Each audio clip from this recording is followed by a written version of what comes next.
Yusuf Ağa, Yusuf Azmun, aydık geçen Serdar Azmun'un kakasının doğunu ağası ol yanında. Yusuf Ağa 1968 yılda İstanbul Üniversitesi'nin Türk Dili ve Edebiyatı'nı bölümünü utoran, 1968 yılda İstanbul Üniversitesi'nin Türk Dili ve Edebiyatı bölümünü utoran, 1978 yılda İstanbul Üniversitesi'nin yeni Edebiyat Fakültesi'ne eski köhne Türk Dili bölümünü doktoranturasını alan, 1974'ten 81. yıla çenli olsa Ankara Üniversitesi'ne işleyen Fars Dili ve Edebiyatı bölümüne 2000'den 2008. yıla çenli Kiprdaki Lefka Amerikan Üniversitesi'ne Türk Dili ve Edebiyatı bölümüne işleyen 2008'den 2010'a çenli yine Kiprdaki Gırna Amerikan Üniversitesi'ne tercümeçilik bölümünü işleyen 2011'den 2010'a çenli olsa Şavul Üniversitesi'de yine tercümeçilik ve Türk Dili ve Edebiyatı bölümünü doktorantura okuçularını tayinlen. Yusuf Ağa, Yusuf Ağa diyesi Yusuf Azmun, Doktor Azmun. Yusuf Ağa Türkmenistan'da birinci Maltumul Bayrağı'nın birinci laureatlarından 1991 yılın may ayına alan. Ondan sonra başka halk gayret medalini alan ve başka vatan sevgisi, insanperverlik işleri, insansever işler var da sayılarlar alan. Dine Türkmenistan'ın Özbekistan'ın şonu mengdeş yasavi hükümetleri adına bir bayrak verilen 1993 yılda 2017 yılda olsa Türkiye'nin Türk diline ve Türk halkına hizmet sebebi Türk dili kurulması sayılar veriyor. O sayılardan Türkiye'nin prezidenti Tayyip Erdoğan'dan alıyor. Şimdi Yusuf Ağa'nın eden bundan başka Alpların işleri Türkmenistan'da Dünya Türkmenleri Birliği'nin kurucularından biri 1991 yılda kurulan Şoguroman başlığı Türkmenistan'ın prezidenti Sapar Murat Niyaz'dı ve şuna vice primeri yani vekilçilik eden Şoguroman. Ondan sonra 1993'te Britanya Linguistika Institutu'na arda oluyor ve 1993 yılda Angliya'da Society of Friends of Maltumul adlı bir grup oraya bizim oraya interim öde işlerini alıp barıyorlar. Bunun dışarı Yusuf Ağa'nın eden çapları, kitapları Türkiye'deki gruplarda ondan sonra Türkmenistan'da gazetelerde, kitaplarda, Türkmen dili edebiyat kitaplarına urlakan boşantılar oluşan öyle Maltumul var da ya neme edebiyat var da sorunuz olsa arkayı sorabilirsiniz.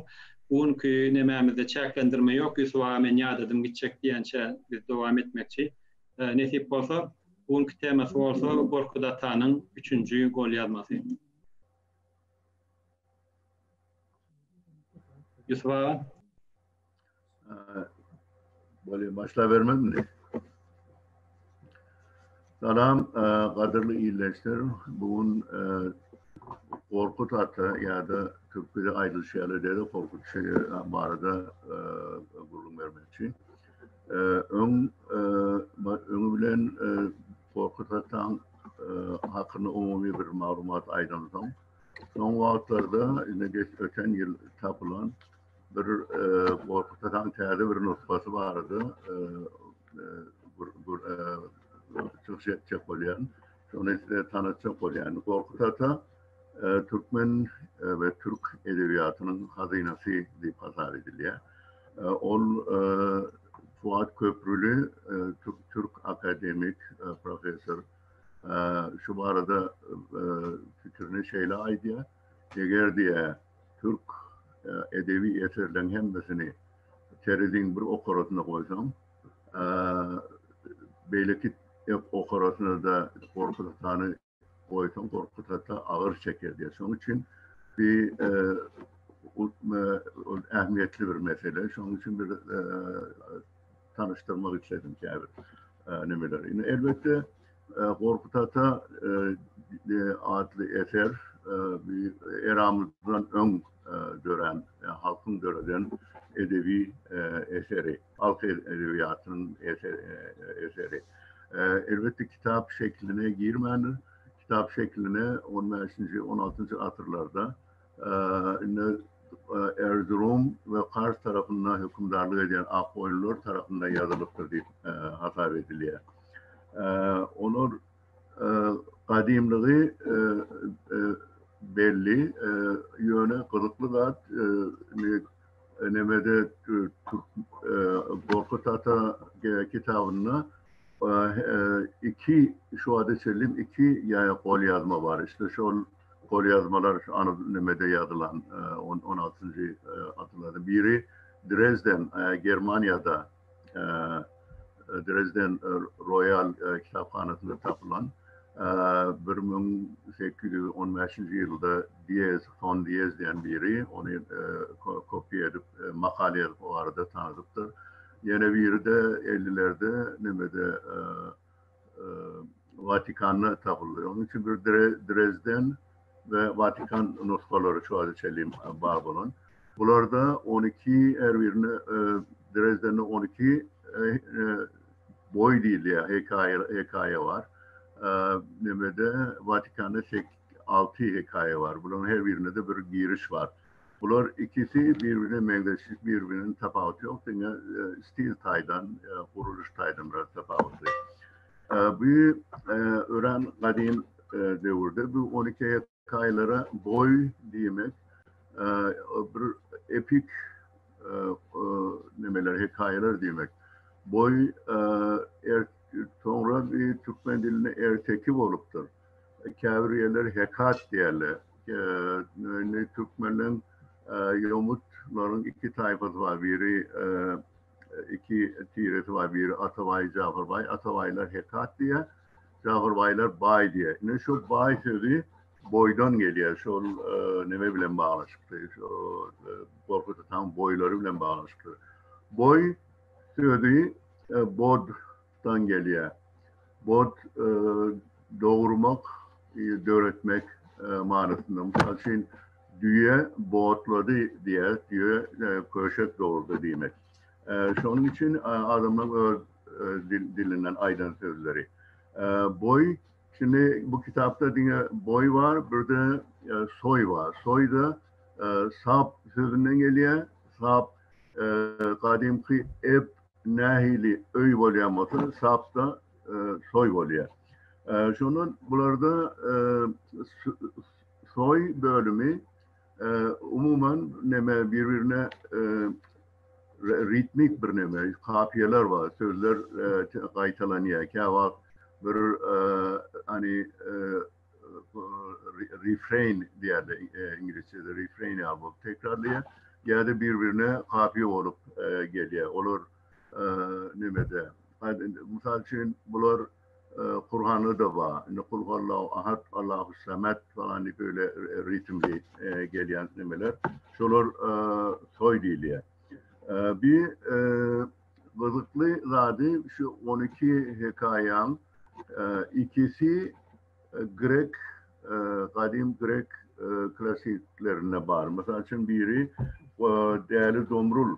Şol neme Euripides adlı işte eramızdan 500 yıl ön yaşayan Euripides'in bir destanı Alcestis ya da Alcestis destanı şu değerli Domrul'la neme diyor. Yani değerli Domrul nemeden Türkmenlerin göreden değerli olmalı çünkü o tayda İslami elementler var içinde İslam ile bağlaşıklı. Demek sonra bu Anadolu'ya gelenler işte Bizanslardan anlamamalı. Yöne Tepegöz değil yani hikayede şu o taraf nemelerde bağır deyip aydılıyor Grek klasiklerine. Yöne Bıdıklı zat yine men bir öz doğun olunmadı. Ene Tatikova merhume. Biz 50-60 yılından avval şunda meni gururum veriyadi. Yeke göz deyip. Demek yeke göz nemede dören. Muhanem bunu. Yeke göz Orta Asya'da ya da Altaylar'da dören bir söz olmalı. Çünkü düşündürenler şu kadim dil bilen ayrı yer. Mesela için kayıtlanan bir söz yarına çıkmaya Tanrı selamını beraydın yoksa 200 liraya almazdım diyerdi. Yine Türkmenistan'da da şu kol yazmalarda 12 kol yazmalarda bolmadık. 8 boy var, 8 hikaye var Türkmenistan'da. Ata Abdurrahman adına biri Çavdurlardan yanattır. Bu ne yani? Kitap neme 1900'de Bartold, akademik Bartold birinci gerek onu neme diye Ors diline tercüme ediyor. Sonra 62'de çap oldu. Türkiye'de birinci gerek 1915'te Kilisli Rifat çap ettirdi.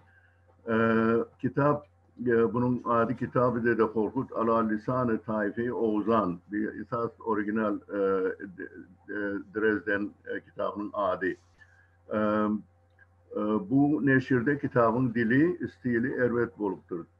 Ençeme sözler yanlış yazılıptır. Bu hakta Rus edebiyat tarihçisi Bertels şeyle yazdı. Göçürücü kitabın dilini tercihleştiren ama olsa herhalde onunla Türkmenin türlü şivelerine hadire çenli ulanılıp görülen katı köp sözler kalıptır. Bu olsa kitabın Türkmenlerinki dilini açık görkediyer diye. Elbette akademik de Korkut Atani Orta Asır Türkmen eposu deyip tanıdı yani. Dresden ve Vatikan kolyazmalarında Korkut Atan içinde hadiseleri, düşünülen hadiseler Dicle Deryası ile Aras Deryası arasında yer alıyor. Türkmenistan'da birinci gerek 1945 yılda Mehdi Kösayev Sovyet Edebiyat Jurnalı'na şu boyları tanıdılar, yazıyor şunları tanıdılar. 1950'de kitap edip yazıyor. 1951. yılda Türkmen SSR'in 25 yıllık jubileyine bağışlayıp çaptan çıkarılmalıdır. Kitabın signal egzempliyarı geliptir ama öyle halk köpçülüğüne getirilmelidir. Elbette Mehdi Kösayev şu kitabı yazdı deyip yanında ona kömek veren iki adam da Kazakistan'a sürgün ediyorlar. 1953. yılda Stalin ölenden sonra İzmir'e geliyor, Türkmenistan'a geliyor. Sonra Kösayev'in kitabı 90. yılda sonra üç kere çıkıyor. Aşır Orazov çıkardı, başka da Kılıç Durduyev ve Korkut hakkında kitap yazdı. Şunun düşündüren nemeleri, düşünceleri kılıklı, ben şunu okuyan. Neme diye? Epos, Oğuz Türkmenlerin Orta Asya'da yaşayan devrinde döraktır. Eposun tematik uğru kahramançılıktır. Ve Korkut Atan'ın kitabına ilki Oğuz Türkmenlerin sosyal yaşayış şartları, özgürlükçü durmuş obradı, savaş stratejisi ve taktikası, zahmet enlikleri, an düşünceleri, dünya arayışları, ruhi baylıkları, psikolojisi, ahlak öğrelgeleri, deyip desturları hakkında öğren, kımmet malumat veriyenleri belleyer. Bu düşündürülen hasiyetler, var olan meseleler, öten yıl tapılan değerli bir Korkut Ata kol yazmasına da var. Şu sayıda çoğumuza uygun düşer. Bu vasıflar o yerde var. Yani şu Korkut Ata'nın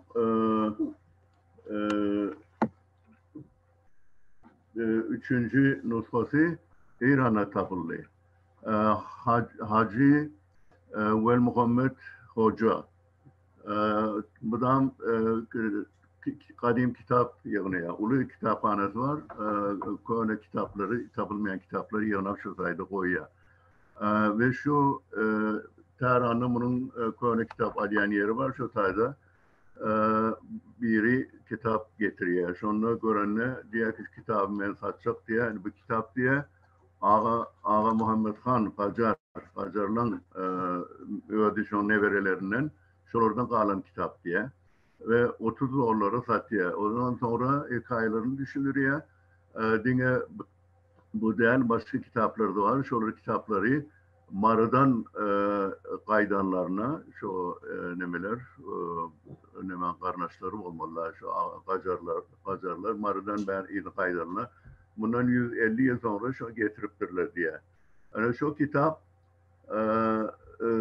30 dolara satın alıyor. Şöyle onun bana nemesini iyi verdi. PDF'ini iyi verdi. Ben açıp bilmedim. Onun başka bir yerine bir Türkmen oğlum vardı. Ona iyi verdi. Ben ondan alaydıydı. Ona iyi verdi. O bercekterliydi. Ben özüm o isteyecek bunlıydı. Onun ben oyuna oturuşuma yine burada komepez açıldı. Kitap. Ondan sonra hemen işler başladım. Kitap kırıklı bir kitap. 60 sayfa emmedi. Oradan kaligrafiye bilen, hat bilen yazılıptır. Dili bir elbette orijinal nemedel. Korkut Ata kitabı değil. Korkut Ata kitabından kopya ediliptir. Biri göçürüptür şunu. Sonra kitabın birinci sayfasını görkediyor.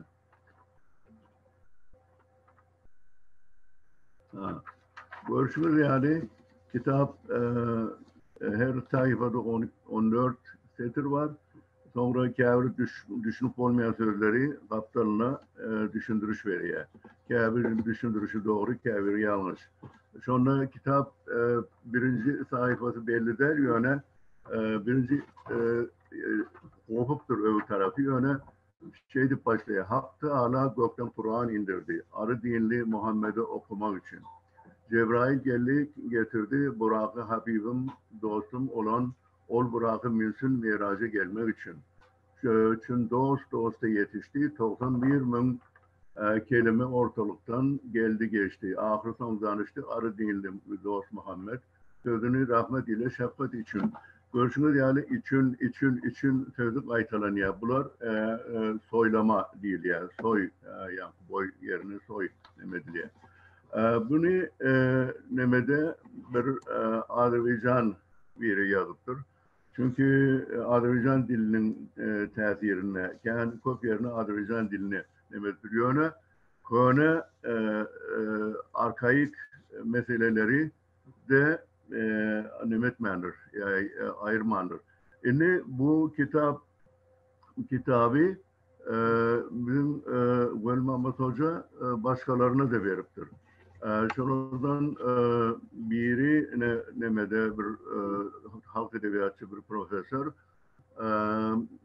ol görüp şu neme bu kitabın içinde 13. boy var deyip çıkış ediptir. Yani 13. boyu nemedip bilmedi, çıkarıp bilmedi.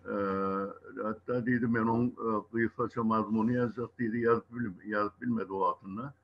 Ona ben şu diyen vakti ben kitabı yazıp tercüme edip kurtarıptım. Yani şu boyu ben tanıdayınıydım. Bir neme verdiler. Armağan ile bir Türkmen, bir Azerbaycanlı profesör için yazılan kitapta yazmayacak oldum. Onlar da ondan geçtiler, yazmadılar. Sonra başka yerlere verdim. Onlar da giyecektiler. Sonra hem şu 13. boyu taptım deyip aitti. Ve onun adına geçti oyuncu. Sonra kitabı çıkarmak için işte o da var, o yanında 4-5 asistanı var. Yine bir Dil Tarih Coğrafya Fakültesinden şu Türkmen oğlan bilen Azerbaycanlı olanlar bir de muallimleri, profesörleri benim bile işleptiler 4-5 adam olup. Olur da çıkaracak olurlar. Yani menki ön çıktı. Ona yankı kitap benim adımda yani. Yani birinci çıkaran, bu kıtadan birinci çıkaran benim oldum. Kitap yaman kırıklı. Kadim Türkmenlerin deyapte Suriyen aydınlanatlar. Şunun içinde bağ içinde. Onun şunu ondan işte yok benim çıkaran kitabım adı şey böyle yani ters düşer ama Dede Korkut'un 3. el yazması Soylamalar ve 2 yeni boy ile Türkmen Sahra nüshası diye. Ben bu Türkmen Sahra nüshası değilim. Olur gümbet nüshası değil ya. Ol birinci 12. nemani boyu taptım diyen Türkistanlıydı. Çünkü Karakistan'da onu Velmamat Hoca şuna kitabı veriptir, PDF veriptir. Onun Türkistanlıydı, ben öğrendim taptım diyecek oldu. Sonra bizde de varlığını bilene sonra Türkistan onun çılık Türkmen Sahra deyip yani Türkistan'dan geçmedi. Türkistan'la hiçbir bağlantısı yok. Kitap yaman gıdıklı hengli kitap var ama kitabın 10. sayfasında sonradan el bilen yazılıptır. Bu tayda diye cildi doyumu kitabı Türkmen diye 1347'de yani 100 yıl bundan evvel yazılıptır. Türkmen kitabının 2. cildi, 2. tomu diye. Şu gıdıklı mesele yani sonradan yazılıptır yani ne için kitabı Türkmen iliyamına şöyle belli değil. Belki de elbette nemani Korkut Hasan'ı yazanlar Türkmen hemmeti nemeden.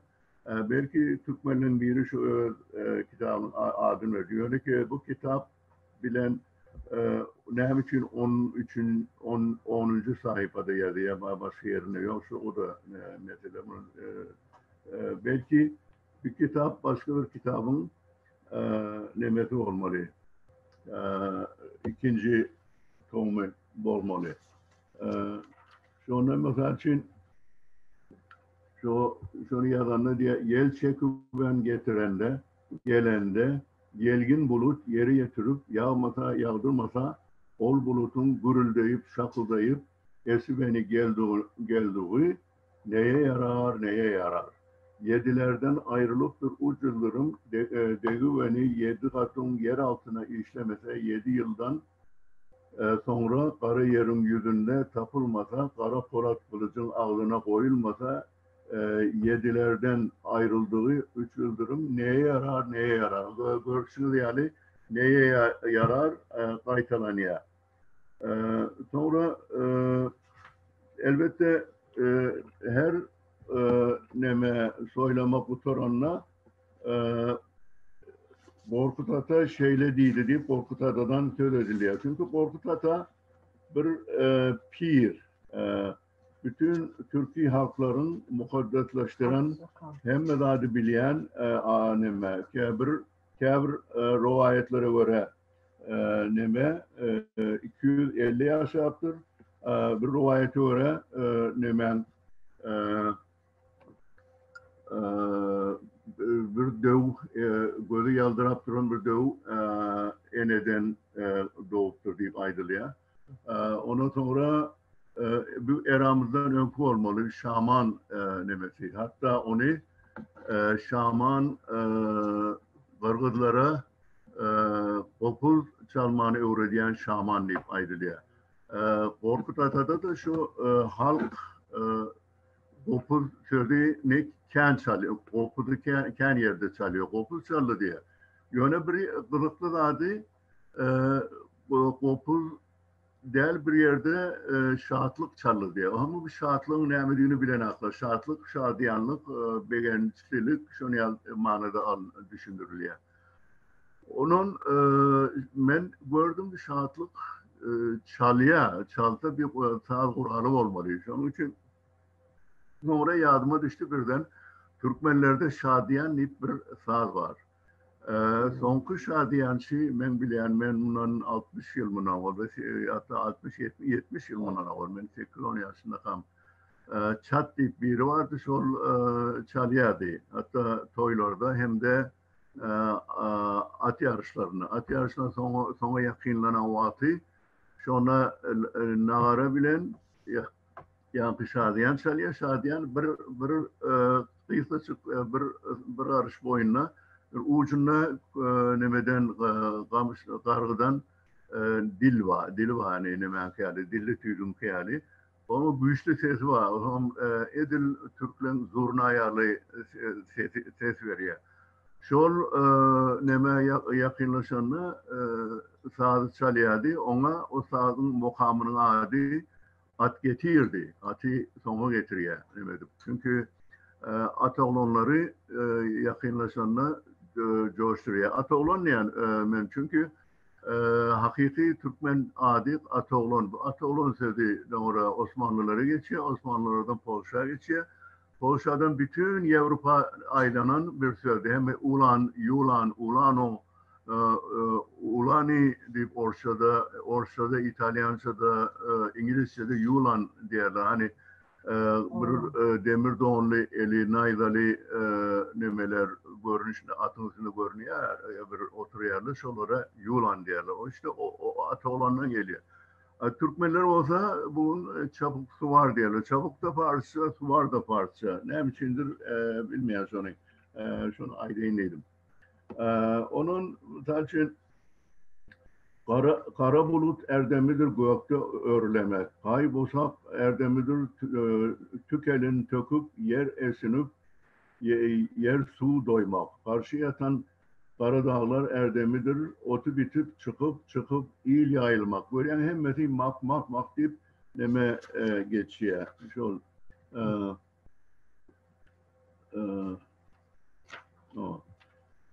şimdi deme diye, Schneider diye bir mesela içtiğini sindirmeye merekeler içinde mecliste mert igitte kursak gerek.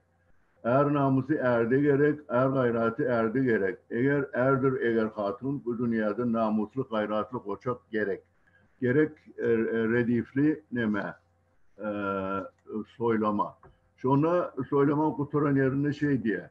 Dedem Korkut neme diye. Namus üstte büyümüş, gayret üstte dalaşmış mert egitler ölünce ölmese yani öleceğine ölmez o diye. Ölmez diysen dedem Korkut sözü yalan olur. Yaşlı egitler ölür olsa 3, 30, 10 yaşını doldursa yer. Yani 3, 30, 10, 100 yaş demek. Bu 30 ne mani ulanışı, 30 sözünün tanımada ulanışı. Türkmenlerin göklenlerin arasında bu 20. yüzyılın başlarında çelliğin vardı, sonra yok oldu. 30 neme, 30'luk, 3, 30, 2, 30, 2, 35 ve 30'u esas alan bir neme söz. Sonra bir nemesi var, ne bir ehemmiyeti. İşte bir soylama var. Şu soylamada nemen Salur Gazan in uli kahramanı nemen korkutan. Şon adının avul başka bir zattığını korkuyor diye. Şu tayda diye ne buruldum ise saraldım ise gökyüzünde bulut oldum. Alçak ava yerlerde çizgin oldum. Uca dağlar başında duman olan kazan idim. 7 başlı yer evreni olu beni kuyruk çaldım, dağ dolandım, avu saçtım, yer boyadım, nefes çekip son sömüren kazan idim. Yani ben şeyle kazan idim diye. Sonra neme örtülerini aydiye. Bir gün aydiye Alas hayvan çatılmıştı. Lali çakır süzülmüştü. Yani Bıdıklı da kadim boranlığı İslamiyet'in önküyeni. Lali çakır süzüllü. Yani ara içili yani gökeriye. İslamiyet'in ön olmalı bir hikaye. Körpe kuzu çevrilmişti. Ağlarımla içir idim. Kayadan bir karadaş ayrıldı. Geldi, sağdaki beyler sağa kaçtı, soldaki beyler sola kaçtı. Sağ elimden sol elime piyalanı tepretmedim, kıyımlatmadım ya, elimi de yükletmedim. Karılarımı karşı verip karadaşı saklayan kazan idim. Karı demek dizden aşağı bölüme ayağın yukarı but diyorlar, aşağını karı diyorlar. Matımını da geçiyendir. Nime adam ölen son 5 altı gari bir dileniyordu. Altı gari şu ölçek hükmünde kullanılıyor. Dizden aşağı ölçek hükmünde. Hatta şu matımını yaşayan yerlerinde nime kıtılavat diyorlar gerçekte şu nime hayvanın Qarisi dövül beyan, mukaddes buralar. Şu ne içindir bilmeyen. Ve qari işte bir nemede geçiyor. Kadim Türkmen sözü. Nemede Türkmenlerde dinge gepleşiklerde kalan bir söz. Mesela arşın neyaz? Arşın tirtekten varmağın ucuna çellim gelen bölüm. On par sözü. O da ölçek bol nemediye. Demek ölçekte ya şu kolu ya da ayağın ulanıyorlar. Onun Alademir Kafırhan'dan gelen 6 devil 60 batman kazan idi. İç Oğuz'un dış Oğuz'un ağaları boş yerinden götürebilmez. Kazan ağır diye ama. İçine lali çakır doldurdum. Ak dalımın üstüne, arkamın üstüne hop götürdüm, arkamı götürdüm. Kara kazanı boşadı beni yere koydum diye. Yani kazanı arkasına alıp şarap doldurup şarabını yere döküptür. Götürdüm, kara kazanı boşa yere koydum. Adım deli dönmez iken at kazanıydım. İniştayı mühim. Çünkü kazan ne bileyim kazan neyale bilmeyerdiniz. Şu kazanı götürün, şu eden kahramanlıklı çüyüm. Adı kazan oluptur. Şöyle önkü adı değerli dönmez. Değerli demek kahraman demek. Ne değil, öyle bizim değerli değil. Halk edebiyatına da var. Onun klasik edebiyatına divana diliyor. Hoca Ahmet bir divana deyip geçiyor. O divana değerli değil, belli bir yere yeten manada bulunuyor. Onun için şu kitap şu taydan yani terör malumat var. Alademir Kafırhan'dan gelmiş idi. Ol Kafır'ın Sarıyayı 16 teke boynuzundan vurulmuş idi. Yani yayı nemen teken yani geçin şakından vuruyarlar. O zaman köplenç 6 teke nemesi şak oluyor. Yani bir de 16'dan vuruluptur, güçlü diye. Onun Katiyayı iç Oğuz'un beyleri, dış Oğuz'un ağaları teprede bilmezdi. Yani ne bilmediler. Yerine kıyımladı bilmediler. Gövürünü ak bilekte dalıda giyen yumuşatıp on nemesini çekilyen, okun koyulayan yerini neme gücüm bilen, ak sırtım bilen yumuşattım ve nemettim yumuşatıp çektim. Padişah'tan yani şunu çekebilmeyen birinci gelirse çekiyor. Padişah'tan vekilliği alan kazan idim. Ben niye padişahın vekili olan adamım diye varsa. Alademir Kafırhan'dan gelmiş idi. 6 değil 7 tutum polat şiş ucu elmastan ağ dabanımla kara yere perçin ettim. Yani nemeli çüyü ayağıyla yere varıyor. Padişah kızı boyu uzun borla hatunu celdu kafan kazan idim. Ben niye padişahın kızını bir bayrak hükmünde alan, o zaman kim padişahın kızını görüşüp kim yenip bilse şok alır diye, on bir şok aldan kan yeniptir. Şunu ne diye. Onun bir Türkmenlerin bir nemeti var. Türkmenlerle bağlantılı bir yer. Yani yine bir soylama var. Şunu diye hem ola deyip geçiyor da doğudan. Mesela sinirlenmiş yağ delinden, yani bilinmeyen yağ delden, yağ oymaktan Oğuz, ey Oğuz, senin içine bir kız gelin düşe. Ol gelin ay başına yetişmeden yaş makının altından donguldana. Donguldanmak gümbür demek. Yani yaşmak kimlerde var? Bir Türkmenlerde var. Azerbaycan'da yok. Belki Anadolu'da yok. Edil Türkmen gelinini düşündürüyor. Onlar şu yerler yaşmağı çekiyor. Şurada da gümbürde başlıyor. Yıl başına yetişmeden kayın ata ile kayın anaya dil yetire.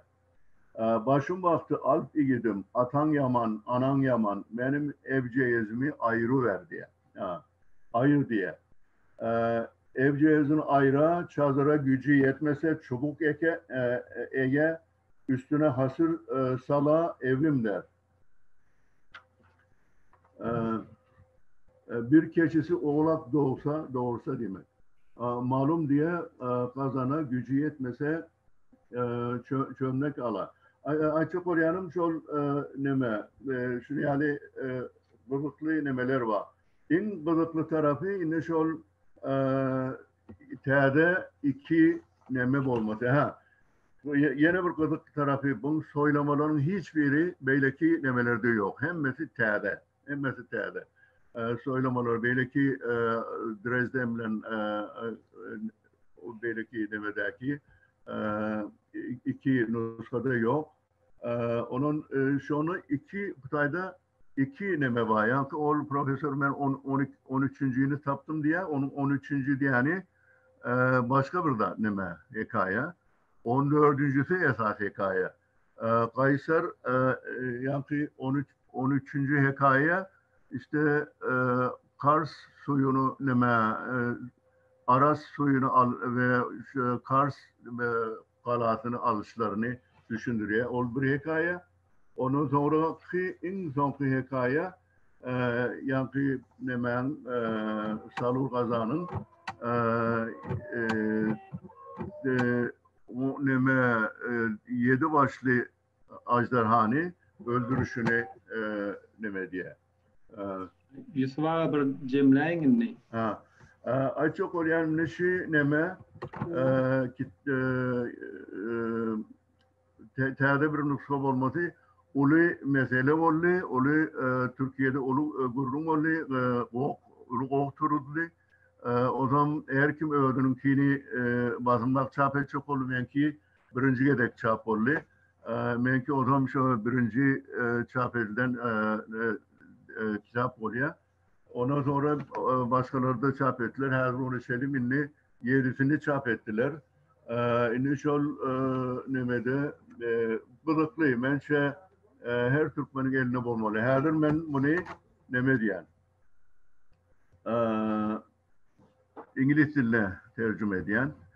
Ettim doğrusu. İnni neme diyen. Ama kaytadan gözden geçiren. Kaytadan gözden geçiren de bir tek yerlerini kâbiri yanlış yerleri var. Onları İngiliz diline tercüme edecek olan kendi fikir ediyen.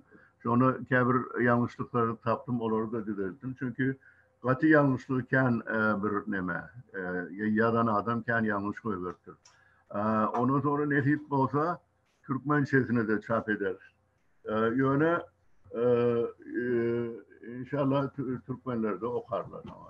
Nemelere yan aydan yani çağları bu bir zapak olup bilir yani Türkmençesi çıksa çok neme. Çünkü uzak değil 61 sayfa emmeti 61 sayfa. Nemede A4'te 24 sayfa oluyor yani nemeden yazanda. Böyle bana kulak atan için minnettar emmeli. Köp sağ olun arada. Şimdi sorular var. Eğer sorularınız var olsa YouTube'dan sorap bilirseniz, Zoom'da olsanız chat kısmına değerleneyim. Q&A deyip bir yer vardır. Şu tay sorularını yazsanız, yazıp bilseniz hoşal olur. Şu taydak sorulara göre devam ediyse. Eğer YouTube'da soruların bärik bir geçirip bilse gayret edip haş edeceğiz. Yusuf size nemen gorkudata haysi döwürde ýaşap geçipdir bir maglumat barmka diýesi bizin ýaramyzdan öňdüp geçipdiňiz aýtdyňyzmy?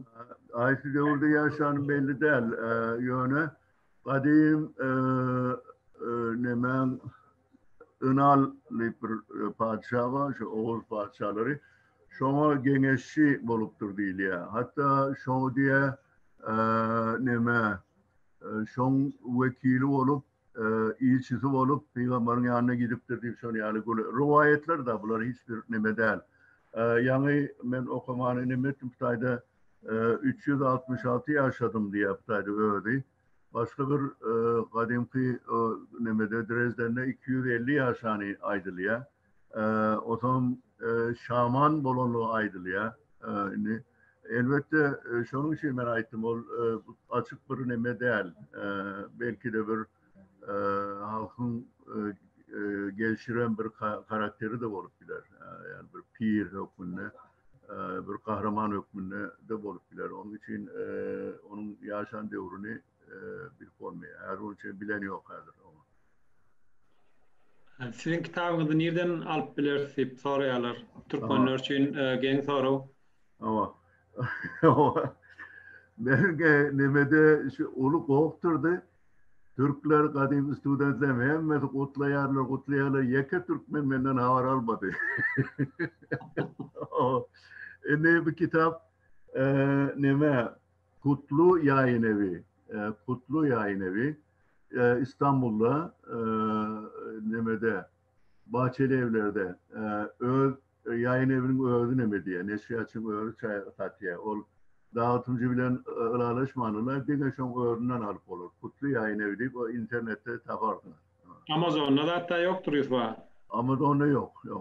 Ben Amazon'da da bir kitap yazdım. O zaman bir dostumuza aittim. Ben neydi 120 olana aittim. Yakeden neydi şular alayım diye. Bir cecik almadı.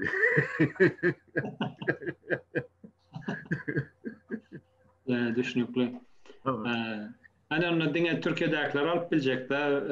Ama Türkiye'dekiler alıp iyi versinler belki nemeler yani kovular. Şu an mün çapiyeti 600 daha satıldı. Yani 3-400 vardır kumarı yani ama. Türkmenler köp almadı bizi övünür yani. Türkmenler aldı deyip. Türkmenin nemesi görsün yani hani Türkmenin edebiyatı. Bir inni tarihi bir kitap oldu. Ne için birinci çap edilen. Onu 100 yıl sonra tapılmaz bir kitap. Yani nime gözlenen kitaplar oluyor yani şu an ya birinci yere çap edilen kitaplar şu an ya oluyor. Onun için öğrenciler okumasa da çağlar için saklasınlar. Ay öyle ben diyelim edeceğini güven etmeyen. Evet. Alarlar deyip umut ediyoruz. Amazon'da da bana deyip bir link geldi mi görün? Kindle'da var yani. Bağlı belki ki neşriyatçı koyanır ben haberim yok ondan. O iki tane teyze 62 dolara, 65 dolara satıp oturuyorlar teydesini. Öyle mi? Ödünü satacağını deyip görünüyor Amazon'da. Yo ben hiç bir ayettim Kutlu Yayın Evi 62 dolar değil onun Türkiye'deki bazı 76 liraydı. Sonra nemettiler. Hatta 60'a mı 50'a mı aşağı kaçırdılar. O şunu yani neme. 60 dolar ben birinciye de geçti yani. 65 dolara dur teyzeleri bir ulanla satılıyor. 62 dolara çıkan ekan. O tadı şunu yani ben neme Maltumur'un İngilizcene tercüme edilen kitabını getirdim. 4-5 adam aldı. 15 dolardan. Sonra verdim Amazon'da şunu o kap ikinci el kitabı 75 dolardan satıyorlar. Öyle. Yusuf'a ne korkuda tavarada kitap gelse ne mi derse bir soruya Amazon'da kitap 62 dolar iken ya biraz el yeterli bahadan belki başka formatta ne edip tapıp okuyup bilirsin diye gol yazmanı. En gavuzi Kutlu Yayın Evi'nden Türkiye'de dostları bazı şoları aldırsınlar. Hatta köprak aldırsınlar yani hemen birden aldırsınlar aradan düşer. O tayda 10 dolar 15 doları alıp oluyor. 10 dolar da kendidir o tayda. 10 dolar da hatta 8 dolar o tayda. Çok da neyse de oluyor da anla. Uğrun tapan. Ama Türkiye'den başka nemesi yok. En kavuş nemesi olur. Tayda 62 dolar ben hayran aldım. Nereden nemesi yani? 60. Onu nereden çıkarıyorlar ben bilmiyorum onu kim. Ay her kim Amazon'da peyda olacak oluyor da ne Şeydir. Bayram kutlu diyen bir soru örnek mi ya başka bir yere YouTube'dan olur diyem. Oğuzhan Gorkudata gör olup eyyamlara at verilmeni ne hili düşünmeli kadi? Olur halk kahramanı da her kim kahramanı diyor diye olur hakta kendi gururlar gidiyor sonra hikayeler çıkıyor sonra zat diyor zade uğruluyor halk kahramanı diyor her yerde oluyor hatta olur ve kâbir tarihi mesnemelere hadiselere bağlı oluyor kâbiri yani halkın zihninden öğrenilen diye sonra başkaları öksürüyor, sonra ulu kahraman olup devam ediyorlar. Hem yerde var, bütün halklarda var.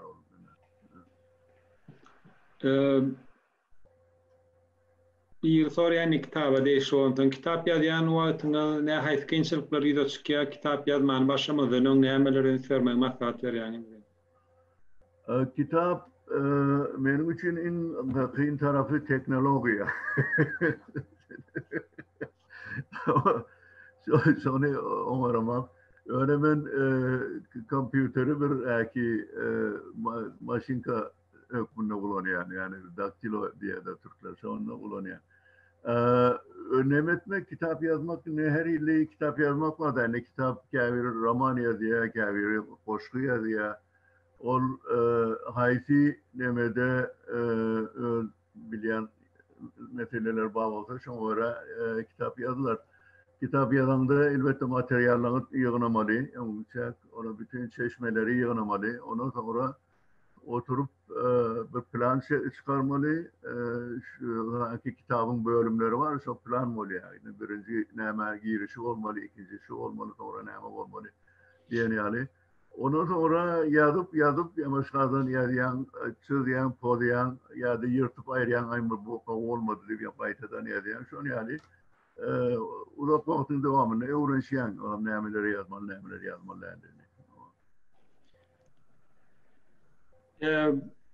Başka bir soru var. Pir, ahun, işan, molla şu sözler arasındaki tafavutunu doğru düşünemek diye. Bunların arasındaki hiyerarxiya var mı? Yani bir beylikten pesya beylik.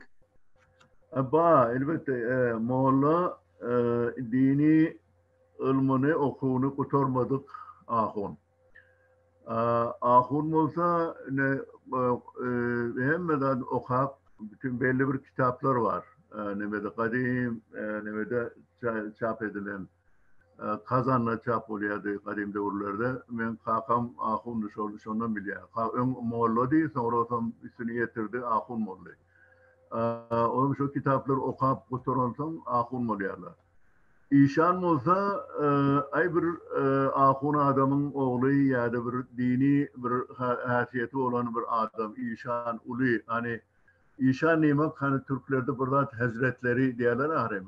İşan şolor demek Farsça'da olur demek. Yani İşan aittiler olur şey diye aitti. Olur diye ululuğunu hürmetlamak için ayrılan İşan söz. İşan elbette Moğol'dan petrek. İşan yöne bir ay falan. Ola İşan'ı değmediktirler. Kadim nemede de Moğollarda bir kitap var Bidan diye. Bidan Fars diline. Ve şol Arap dilinin gramatikasını Fars diline düşündürüyor. O zaman Türkmenler o Fars dilini düşünmeyeni yahuttan ezberden okuyup neme diyorlar. Onun şu tayda İşan sözüken olur manasında İşan sözü, İşan gittiler, olur gittiler deyip. O zaman bir Moğol'a biri bilen Urşiya, ona ay değme ona o İşan'dır diyorlar. Ay o İşan, on yali İşan ben Bidanımda yal kitabımda diye. Onun için ahun, İşan olan şu dini nemeler de, dini dereceler.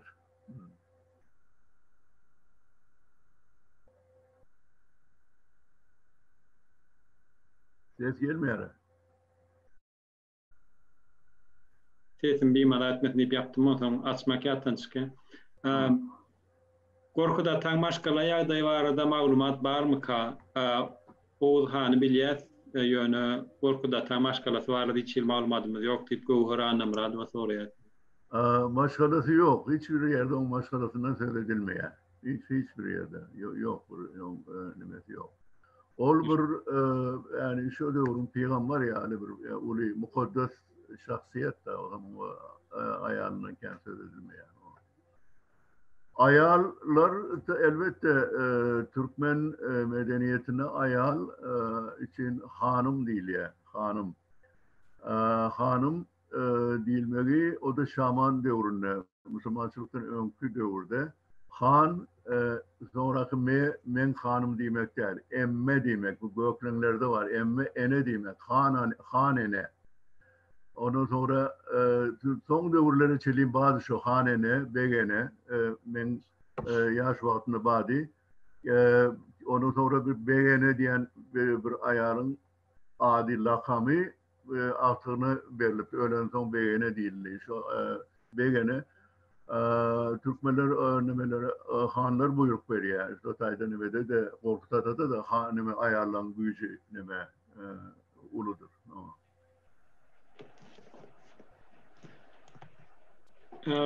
Başka var Gorkuda diye Türkiye halkların mit mi diye mis manetini hakikaten mi aşağı geçen mi yöne bir şongali mit olmalı gümanım yaşa geçen belli değil hiçbir mitte de vreme doğruluk payı oluyor ki avatlar yani bir ucu olmalı bir hakikat bir ucu olmalı sonra ul olduruyor neme mit oluyor yani şu bu da mit deyip olur yani şey değilse olur yani bir sözü var o adam mağdur yani. Başka bir soruya İran, Ovan ve Türkmenistan'da Türkmenlerin ulanyan dillerinin tapavutları var da, tapavutlulikları var da gururun verip bilersiniz mi diye. Verip bilersin. İran'daki Türkmenler %90 yomut. Onu İran'dakiler yomut aksentlerle yapıyorlar. Afganistan'dakilerin köftü de ersari, onlar da ersari bilen yapıyorlar.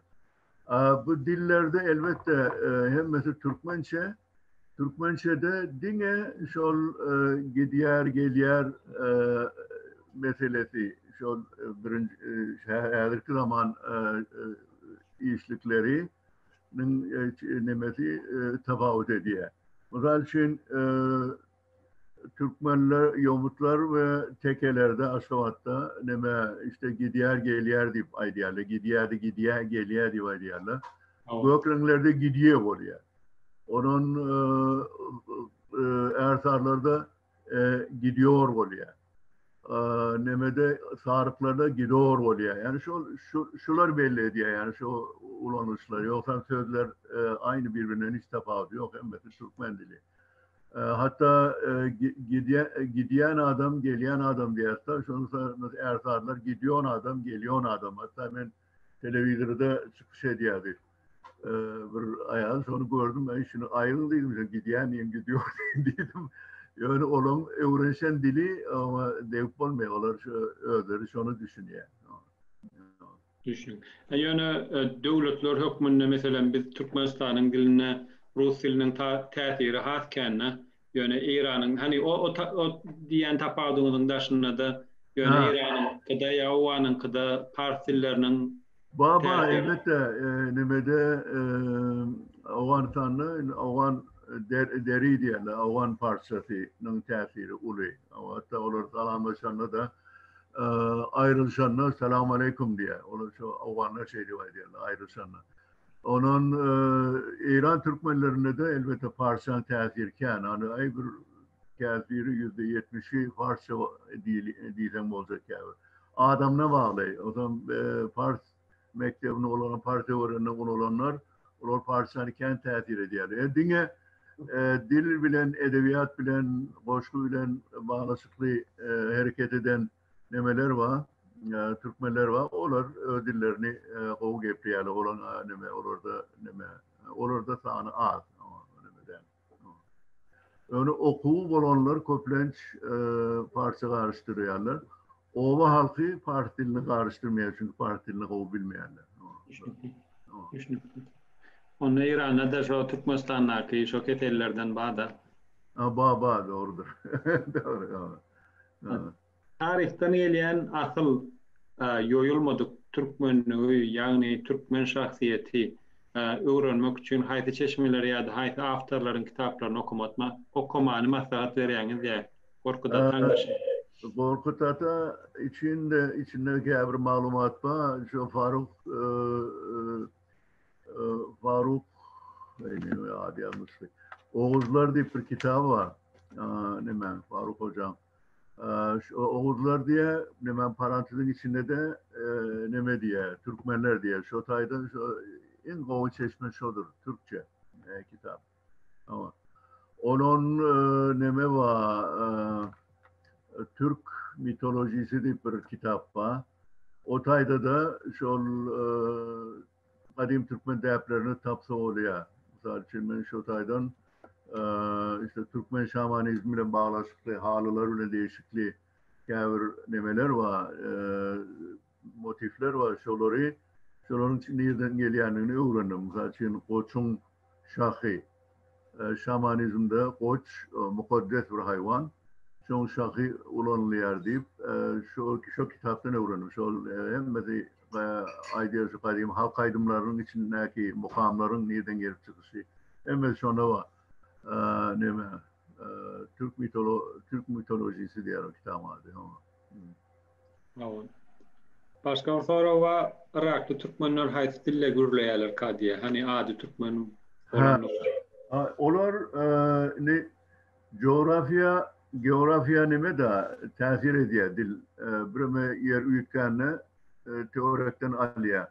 Onun Türkmen o gün nemeden Türkmenistan'a alanlar saklayarlar. Onun gün matarı gittiğince ülkeye geliyor. Azerbaycan'a geliyor. Azerbaycan'ın dili oluyor. Onun da şu Azerbaycan'ın dili yani yöne kadim elementleri koğraptırlar Azerbaycan'a var. Hatta Azerbaycan'ın örneğinde de işte 20. yüzyılın başına çeldiğim Türkmen dili yani. Yöne İran devleti onu kabul etmiyor. Azeri deyip burada çıkardı. Böyle İran asıllı yani. İrani bunlar deyip şunları Türk değerlerini ayçak oluyorlar. O zaman onun dili Azerbaycan'a benzeşiyor. Onlar Azerbaycan'ın güneyte tarafı şu Azerbaycan devamı. Onlar adlarını Türkmenli koğrattırlar, Azerbaycanlılar koğramanırlar. Suriye'de de şöyle. Onun dili kökleş Türkiye'nin diline, Osmanlı tesirine onlar ülke. Yani Osmanlı'nın bilen yerli halkın dili karışık.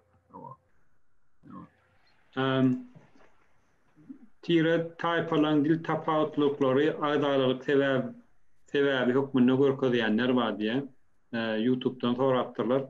Buna siz nähil garaýaňyz diye şiweleri aýyrmalymy?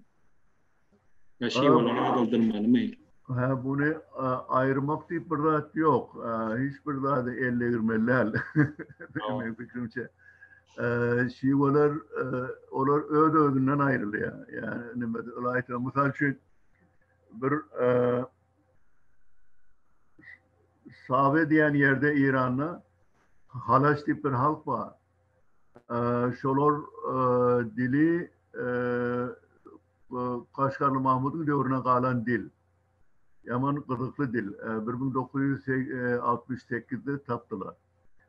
Onun sonra kitap ettiler, yazdılar. Şu devirde o nemen vardı. Şu kaymakamı diye de şu nemen sağlam. Şu dili kovul yani ki onu alıp nemeye gittiler, Germanya'ya gittiler. Germanya'da yazdılar. Şu ötümlüde ne mi diye, bağaca ne mi diye iki ekeden. Sonra o zaman haraç materyalli kitap çıktı. Şolar şu devirde 30 bin adam şu dili gepliyerdi. Eğer şol 3 bine düşüktür. Neyme? O ateşelliğim radyo, televizyon o şehre yetmiyordu İran'da. 60 arda 10 yerli neme yoktu. Sonra neme giyingelli, elektronik mümkünçülükler giyingelli. Yavaş yavaştan Fars diline geçti nemeler. Şu anda şu 30 köpelmedi, 3 bin hali yavaş yavaştan yok oluyor. Hatta endangered languages yani hoplu yağdaydı olan diller deyip bir uğrama var. Ben burada olsun manemede Angliya'da bir Mahkumlu Cemiyeti'nin sekreteri. Şu Kur'anlardan, şu kâvir nemeler dillerden yekeci adam vardır. Bu için ıbık deyip bir dil vardı. Nemede Türkiye'de yekece bir yaşlı gepriydi. Çünkü onları öldüren iken şu Kafkas'ta yaşayan halklar onu başka bir halkın arasına girip biz onlardan deyip onlara karışıptır. Bir Türkiye'ye gelip ve dilini saklaptır. Türkiye'de bir Fransız lingüist gelip şuna 2 yıl şu bile galip onun dilini öğrenip onun kitaplar, materyaller yığınıp Fransa'ya gidiyor. Kitabı çap edecek kullanı o da öyle yani. Ubık dili de yok oldu yani. O şu yani şu adını her yıl bir 3-4 dil yok var yani böyle yer gibi. Bir anekdota var. Orta Amerika'da bir dili 2 adam geplep bilen eken olaram sögüşüpdürler. Bir ýerlen gepleşen o eken ýetdi.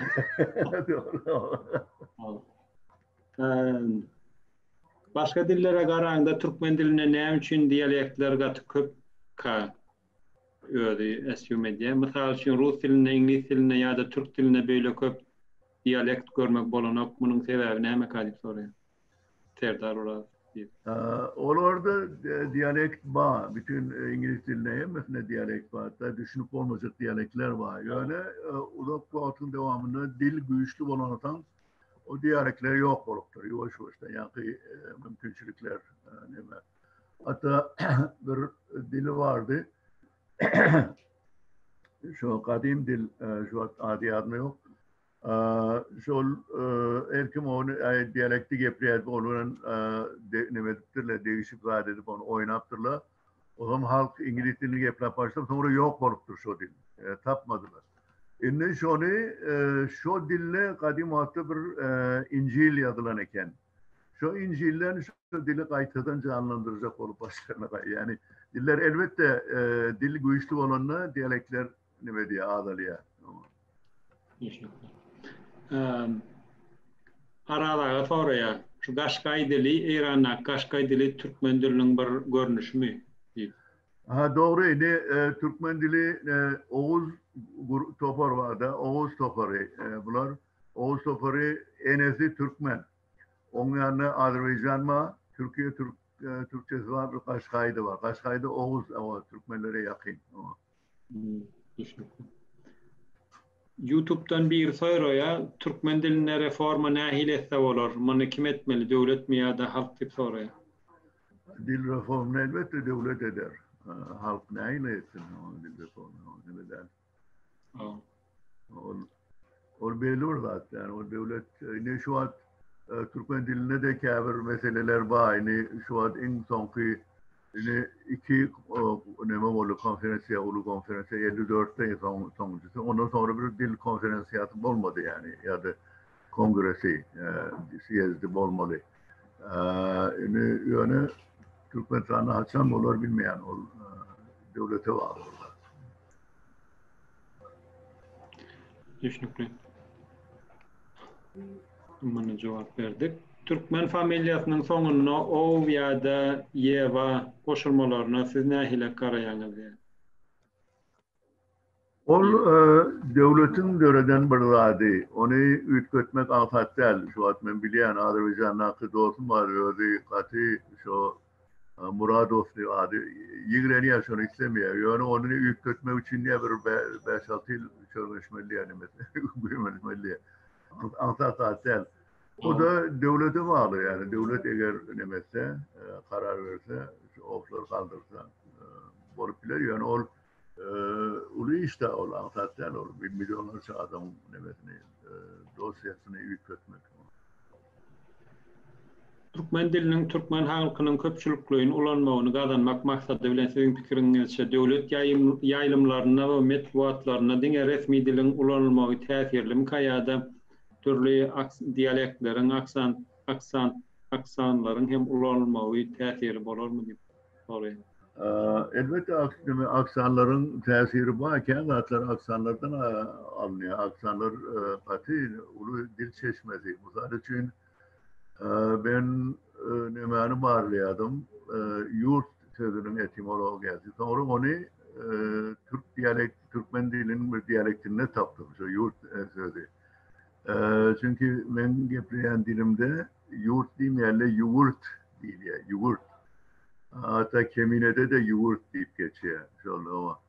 Onun şöyle yuvurt sözünden şu yurdun nereden geleni tap oluyor. Yani de nebeler ulu çeşme diyalekler.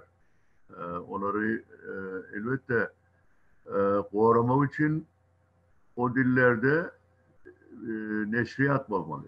Yani hatta tiyatro olmalı, kinolar olmuş dediğiniz o dillerde. O ulu iş. Onu hem devlet onyalarda yanlışmıyor. Devlet payitahtın dili, Köklenç payitahtın dili. Şu an Türkmenistan dili, Aşvad'ın dili. Onun mesela Pars dili, Tehran'ın dili. Ne doğru bir Parsça. Doğrusu Tacikistan'la, Afganistan'la doğru gepleniyor. Şöyle Tehran'ı kınalıp durlar, şu Pars dili beylikleri de onlardan tefavüt ediyor. Şu an Tacik dilini düşünen aklı neveler. Tehranlılar. Onun için hemen devlete bağlı. Mesela için Kiepr'de gördüm yine Türk dilinin tesiriyle Kiepr'ın diyalekti yok olup var ya. Yani o tayda şu öz dillerine tiyatro oynarlar. Öz dillerine çıkış ediyorlar. Şu koruyacak olup diyelim. Yani o da korktuğun devamında yok olur. O da gider. Düşünün. Ama her devletin içindeki öz baylığı da ondan eğer devletim yağday olsa bu baylığını koruyacak olsa o da hem Mehmet bir dili gürlemde de gürlememde de düşünüp bilen olsa birbirimize sevgat kıyınlar. Ama mesela için Germanya'da Bayer işleniyor. Hiçbir neymesin düşünmeyen dili, diyalekt ama. O şunu yürütü koruyarlar. Onun neşriyatı var. Onun hatta tiyatroları var, kinoları var. Özlerin yürütü şu dillerde çıkış ediyorlar televizyonda. Onu koruyarlar yani. O tarihi taydanına gerekli de hatta o zaman. Yok etmek kovdal ama. Bizim ön çıkışlarından yardım ya bir Türkmenistan'ın sözlüklerine mesela göç diyeli bir etki olanyasa marada biz diyelim. Yani başka levapta da ya da şurada göç olanyada göç Farsçadan geldi. Biz yine çarşak diye yankıyalık yavak olanyan ve şoları mesela çarşağı Türkmen dili sözü veriyorlardanim. Ya bak deyip aydanlarına diyalekt deyip veriyadiydiniz. Ben bir çıkış edinizde yazmış yani olur diyalekt derlanin Türkmen dilinin baylığı. Elbette. Diyalekti ama ben diyalekt şu adını diyalekti bütün dünyada kabul edilecek bir nemesi yok. İngilizce ayrıca definisyonu yok. Diyalekt her devlette tefavütlü oluyor. Türkmenistan'da diyalekt diyorlar. Türkiye'de ağız diyorlar. Diyalekt, yani Türkiye'de mesela için lehçe deyip Türkmen diline lehçe diyorlar. Şu an yani yani okumaya diyen neme. Türk lehçeleri diyorlar. Türk dilleri diyemiyorlar şu an. O neme olmalı. Yani siyasi olmalı. Yoksa devlet dili aklımda. Devlet dili lehçe olup bilmiyor. Onun için beydiysen Galandiya Nemisçesi, Galandiya lehçesi ya da Bulgarya lehçesi, Ortun lehçesi ya da Ukrayna lehçesi olmayacak zatlar bu. Yani ne der tamamen siyasi mesele oluyor. Başka dillerden esasen Türkmen diline taze sözler bolşiyalı kabul etmeli mi? Mesela kompüter ya printer. Elbette kabul etmeli yani bir korumaçılıklı olmalı. Yani ben aittim oldu deyip olmaya. Bir aitsa başkası onu kabul edip bilmeye. Eğer devletin bir koruması olsa hani Türk Dil Kurumu yani bir koruması olsa onu işler yoksa işlemez hani birinin aydanı bilen. Yani belli olmuyor ki bir söz bir ay diye ne doğru olsa da halk kovuyor yerler. Şimdi bilgisayar diye bilgi tanımayan akrim o bilgisayar. Bilgi toplar diyeyim mesela. Çünkü onu kabul edilmiş oldu. Çünkü popüler oldu yani adamların emekli. Hatta kızıklı burada şu bilgisayar adı çıkanına bir adam bilgisayar nemeti beceriye tamir ediyor.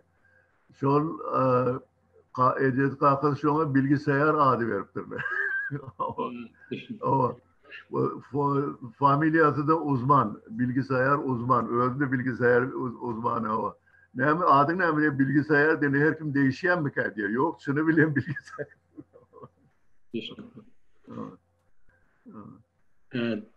Dilimizde benim belki yaşak. Mesela Türkmenistan'a ni köpten ara gitmem. Akşam telefon ile ya da mobil fonu. Yani halk arasında el telefon ile.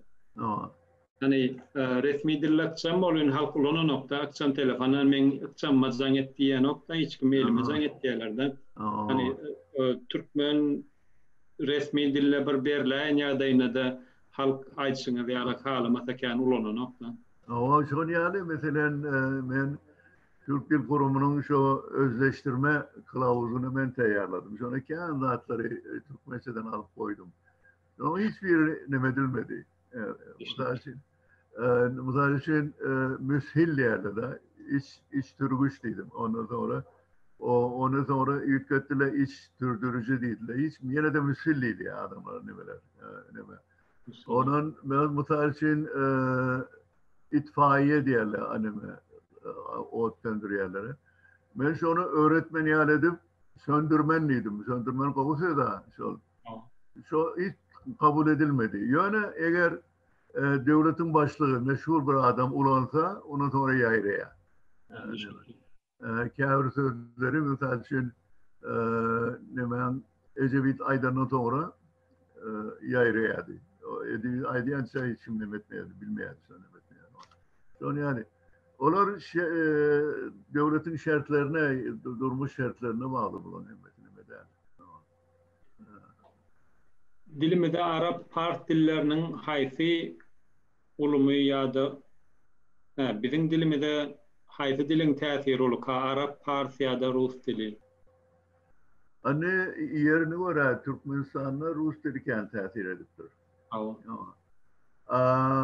Demede Arap dili ne Türkmenler Müslüman olana sonra tesir ettir. Mesela için kadimki Kaşgarlı Mahmut'ta ya da Kutatku birlikte Arap sözü yok diyen yani. Ay bir neçe söz var. Yani Fars dili bilen kadimden eramızdan ön başlayan bir bağlaşık var. Fars dili bilen. Hatta Avesta diye 2005 yılından avval yazılıptır. Şu Avesta'da 145 Türkçe söz var. Şunun 45'i bölüden Türk dilinden. Böylekileri kâvr seslerin karşılığı var. Şuna göre baha vermeli oluyor. Mesela için Viş tip bir söz var. Avesta Viş'ten geliyor. V harfi B bilenden, Ş harfi de L yerine geçiyor. O zaman bil oluyor. Şu bilmek bile bağlaşıklı. Avesta kitabı bilmek bile bağlaşıklı. O da Türkiye. Hatta yine şu Indo-European, Hint-Avrupa dillerinden Fars dili. Yani şu gender diyenimiz cinsiyet şu orada yok oldu. Şu cinsiyet yok olmayı Türkiye dillerin tesirinden değil ya. Yani şu an yani hata ediliyor. Çünkü öğren yerden bağlaşı var birbirine. Çok kâvr sözler var. Yani kitap diğer kitabın diğer orada kitabım diye. Şu an yani nemeye geçtikler var. Murat hedef soruya kitap, kalam, mektep, edebiyat, alim, muallim, yal sözlerin kadimi Türkmençesi var mı ka? Yoksa şu sözler bizde hiç olmadık yağlık. Kitaba betik diyorlar. Ondan sonra başkaları da bağır hükmen bayan şu an yazma düşünek yani Müslüman olmadan ön elbette var. Yani Türkmenlerde mektep de var, muallim de var. Yani ben o yankı aytdım ama şol neme kadim Türkmen şairler, 3 şairi şeydayı 25 harfli bir Elifiden söz ediyorlar, yok olan. O da 3000 yıllık Elifimiz yok oldu deyip ona ağıya derler. Sonra bazı yani onca Elifi olan, yargısı olan onlar için sözler de vardır. Yani şu attan yardımı düşen. Yani, Aramızda nohurlanmar eden, nohur Türkmenler hakkında biraz malumat berkilersiniz mi diye bilen olsanız. Nohur Türkmenlerin bir tayfası da neme Oğuz olur da Türkmenlerin tayfası. Nohur demek su demek. Göl demek. Şolar. Olar kadimden bar. Şol Selçuklu devrinde de şol baş hatta şu an oturan yerleri İran'da da şu Demirgazık tarafında şu sayede oturuyorlar. Olar indi dine bir Türkmenler belki Özbekler bile ne demediptirler. Boş olsupturlar.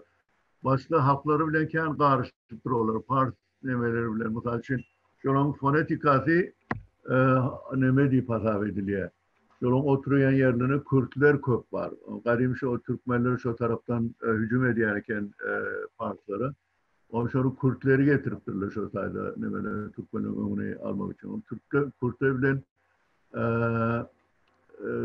neme şunun tesirini alttır. Mesela için şurada Ö sesi yok. Ö diyecek ne e diye. Mesela göz diyecek olana gez diye. Ondan sonra yine mesela gitmeyman diye. Edildi meyale, Özbekler yani. Hatta ne bir gün biri canım vermama deyip de onu o da vermeyman dedi. O belki de getine soktuydu.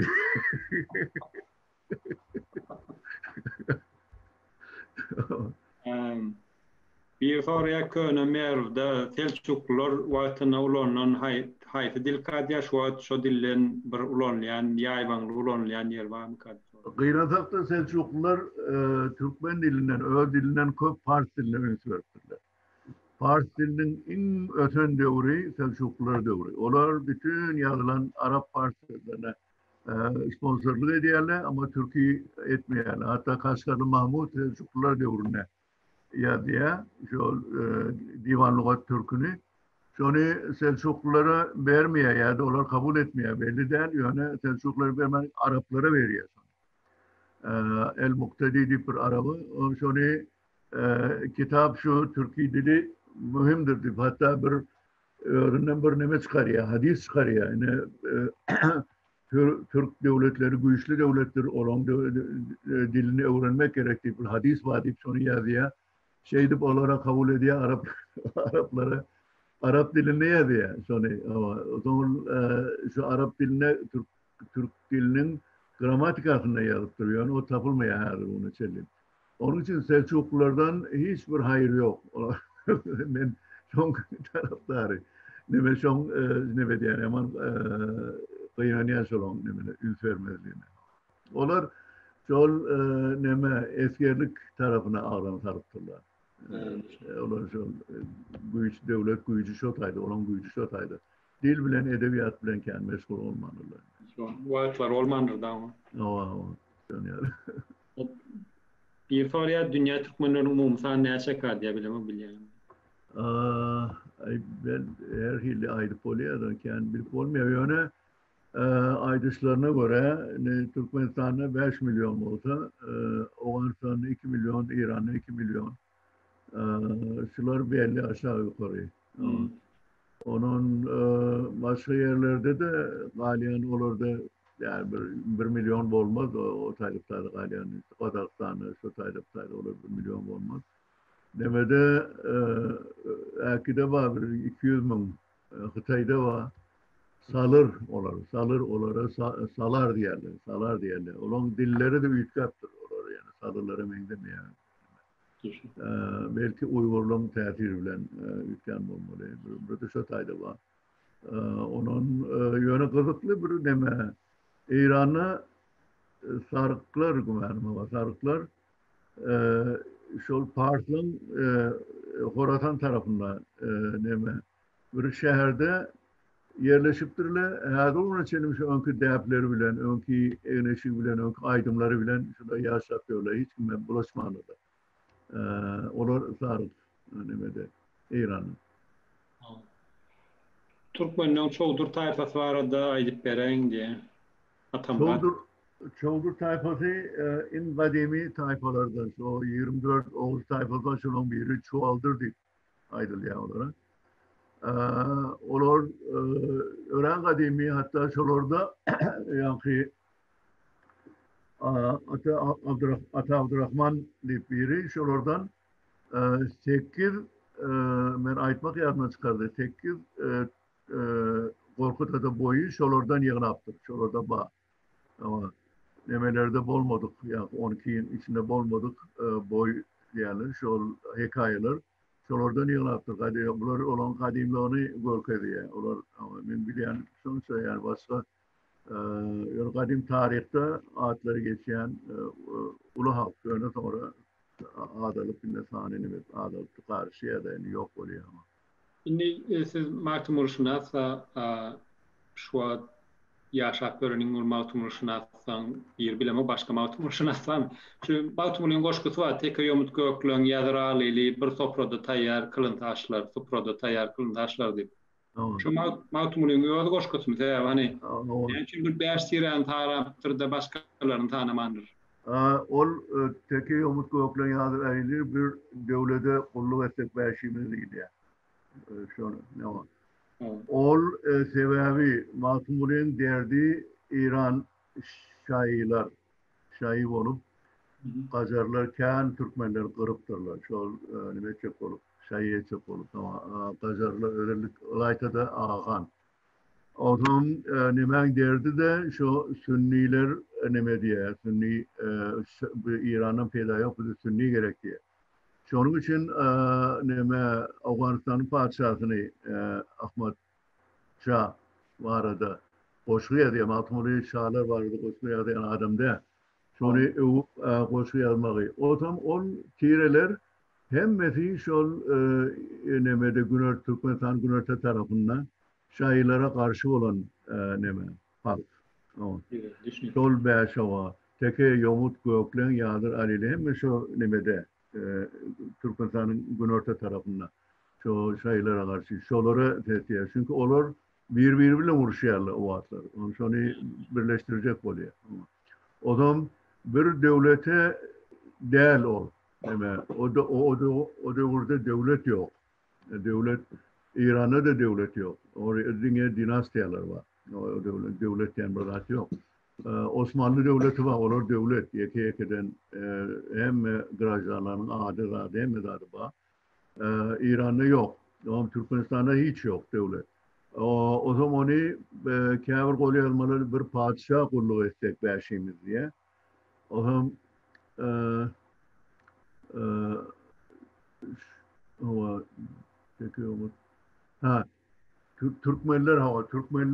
Türkmenler sözü de yok Koryalmada. Bir hira edip yazıptır, Türkiye bir nevi okap olanak. O zaman kâvirler şunu Türkiyeler diye okuyacak Kolya. Türkmenleri birleştirip bilmeyen türlü Mematumulu Türkiye'lerini ayrı birleştirecek. Yani o mümkün değil. Onun için ben bir kol yazmada Sünniler deyip gördüm. Sünniler bağlasa bir yere bili. Şu Sünniler ben şairlerimin yani şol yani doğuktu şol. Yani onu hiç mayda gelmiyor. Onun Türkmenin goşkusu, Martumur'un goşkusu değil oluyor da bulaydan. Martumur'un goşkusu. Kol yazmada bağ. Türkmenler bağlasa bir yere biri, kurdur guldumu deryayı nili, teke yomut kökün yazralıydı. Evet. Şol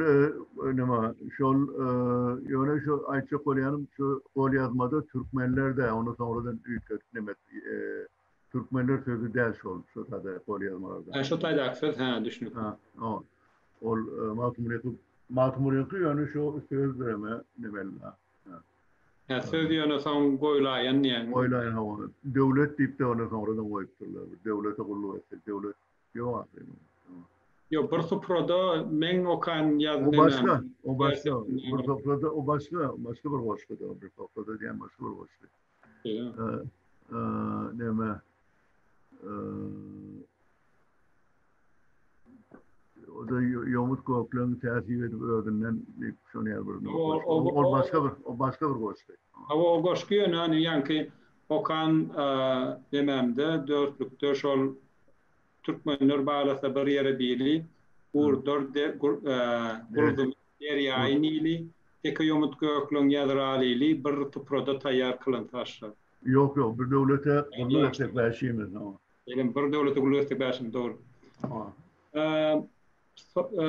Tat sözü näme diýmek diýe birim tercih tarapdakylara näme üçin tat diýilýär bilýäňim diýip soraýar.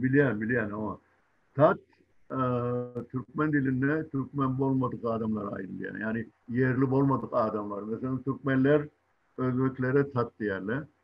Özbekler Taciklere tat diýerler. Yani öz yurduna azlyk bolanlara tat diýerler. Tat diýmek yerli bolmadık halk diýmek. Sonra tat diýip bir halk var. Nemede Kafkazda ýaşaýan. Bular bir de Türkiýler näçe bir 49 neme var da halk var da Türk dilli. Sonra yani İraniler de şonu yani bir 20-30 halk var. Şunun biri tat. Hatta Tatar sözü şu tat erden geliyor deyip nemediliye. Yani erdel ol ar demek köklük Mongol dili tatlar demek. Ama yani tatlar onları özünden başka görüptürler de Tatar. Bulgar, onun da Avşar, bunlar hem de ar şu köklük demesi. Hatta olarda daki ar da şu köklük demesi oluyor. Yani goşgyn men ýalňyş bitirdim dogry. Bir tuproda taýýar kılyntaşlar götürler olup galy Türkmeniň goşgutynlaryny keldiler. O da Matmuriyet güzel. O Matmuriyet güzel. Indi simpoziuma gatnaşanlar bilemok gatnaşmaýanlar birinji safar eşitýän bolsalar. Türkmeniň goşguty Matmuriyetki dälýäňinde. Ýöne aýdanda ýaman görýärler. Düşünükli. Hakikat kavada ırrak olyada kabul etmek. Ama bir de onun bir nemesi var da, hengi var da bir hani sallama var. Türkmen kâ gaytılan ya. Onu kovu veriyorlar. Hatta ben İran'ı bir Türkmen şahir öldü. Bilyas onu. O Matmuriyet'de o bilyas yani biz onu kovu veriyoruz diye biz Matmuriyet'de diye aytsak onu. Yok bizde de hani edebiyat kitaplarına ya bilemem edebiyat kitaplarına birinci goşku da şol Matmuriyet. Şu an Matmuriyet kitabı çıkanlar şonu birinci goşku edip şonu koyuyorlar. Ama onu da Matmuriyet kitaplarına da birinci goşku edip koyuyorlar. Ondan sonra utarmasan şu birinci goşkuyu okuyan da olmalı. Siriyalı Türkmenler, Türkmenistan'ın Türkmenlerle bir bağlanışı var. Kayadına rahat mendeşme kadip soruyor. Niren Türkmenleri? Siriyanki.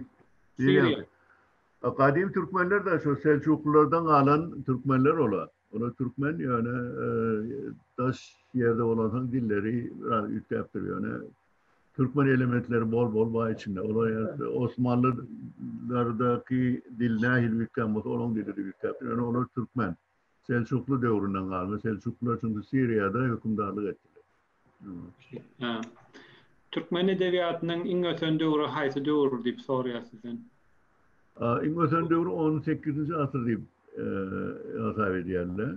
Çünkü Orta Asya'da hiçbir yerde, hiçbir devlette şu Türkmenistan'a akiler yani kan klasik şair yok. Yani hatta Cengiz Aytmatov da şunu ayttı, öyle farklı olsa da. Aytmatov bir gururuna göre son bir Türkmen bağlantısı olmalı. Türkmenleri yaman kavuruyor. Aytmat sözü, Kırgızca Aytmat, bizde bağ Aytmat. Kurbanlıkta Ayt'ta doğanlara Ayt Mehmet. Ait günlerine doğulan nemeleri Ait Mehmet, Ait Mehmet oluyor. Ait Mehmet bize kan at başo. Onun için Ait Mehmet bir tarafı Türkmen bir bağlası olmalı nemeler kavur. Ama şol misal için şu 7 yıldızı 18. asır 7 yıldızı ve Türk şairleri yani Türkmenlerin şairi 7'den ne kan o vakti. Sovet döwrüniň hatam soňky döwürlerini nähil görýäňiz roman zatlar gaty Yaman güçlü nemeleri vardı, roman yazıcılar, güçlü şairler vardı, yaman güçlü yani.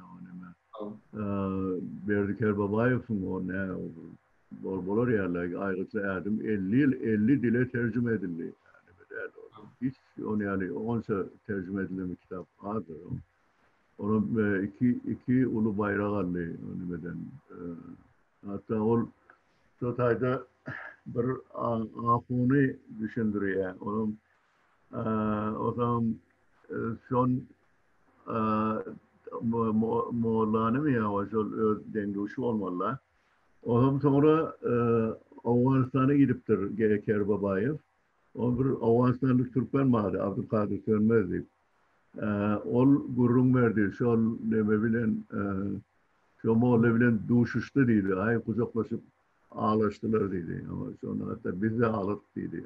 Hatta tersiyle şu neme dedi. O zaman Abdülkadir Sönmez kovu edebiyatçı da o. Türkiye'de öldü mü, öldürdüler mi sonra yani. Kendini rahat oluyor. O fakir bir neçe yedek maşinle kalktırdılar, ettiler o neme. O neme diyedi.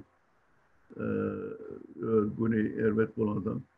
Türkmenliğe Huday diye haysi bennesini vuracak olsa Türkmen yaratıptır. Düşünüklü. Yank sorun dowamında ve şol döwürde ýazylan halayan bir hekaýaňyz ýa-da bir goşgyňyz barmy? Yani 18. asyrda diýdiňiz-de bu Türkmen edebiýatynyň öten döwri. Men goşgym mi? Yok, şu 18. asıra değişli bir goşkuya hekayin gowaryan goşkuýyňyz ýa-da şu asıra değişli. Döwre değişli asyrda. O döwürde men gowaryanym şol elbette magtum bolýan goşkulary. Onu Şeýdaýyň bu Türkmeniň ahwaly diýip bir neme bar. Yaman şu gowdil. Yani Türkmen hakiki Türkmen söylemesi şu tayda geçiyor yani nemede mahmurlarla güçlü olmalı Türkmençiliği. Hatta neme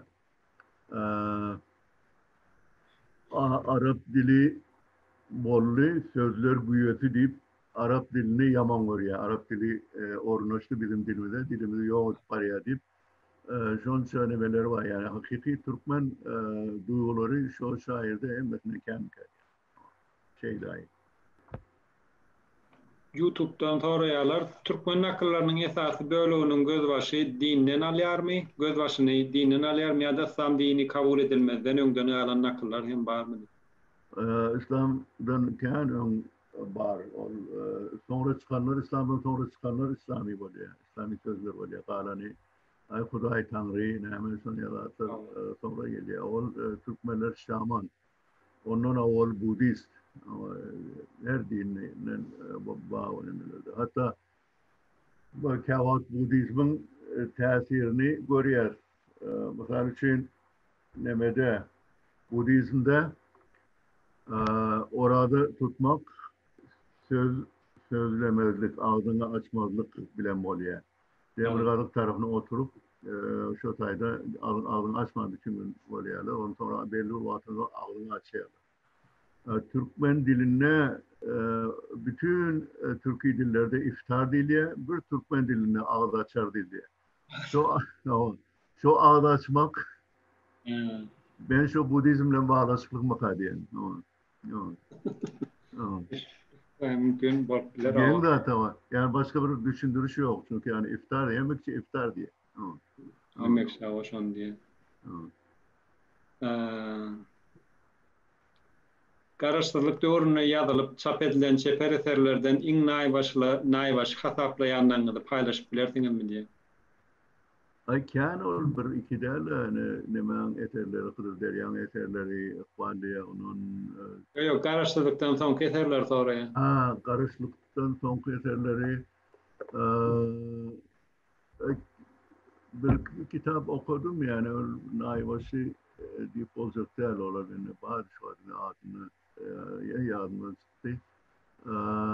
Koşkular karıştıktan sonra yankı önkü şairler devam ettiler. O koşkular vardı. Atamurat Atabay'ın koşkuları. Yaman o koşkulardı. Yani yakın ayrılık hakikaten cennetim olsun. Tamam. Var yani yaş olanları vardı. Yaş bir kıyı vardı. Doktordu. Son koşularına hayran kaldım. İçim tanana oynuyorum ama kitabını oluyor şahit. Bağ ne Türkmenistan'dayken o şair yazıcılar bağ. Tamam. Sizin pir olayda yaşınız bir çene vardı diye dayıdak yaş versin. Köp savun eden işleňize soňky nesile berjek esasy Sağ olun yaş bir çene var mı da çenen açtı. 81 oldu. Kadim bir Türkmen miri 72 yaş yaptırdı. Ay diye 72 diye ne edeyim ben diye onu diye 71 şundan kovdu diye de. düşünüklü. Sizin soňky nesile berjek maslahatyňyzy näme diýip soraýardy? Ben maslahatım kitap okam. Bol bol kitap okam. Kitap okumak, kitaptan kaçmam. Ne bedel. In kovurmayan admış ol. Hayran kaldım. Ben bir gedek bir kitap yazdım. Türkmen dil söz kökümüz deyip ama erkim ulu baha vermiş ama onun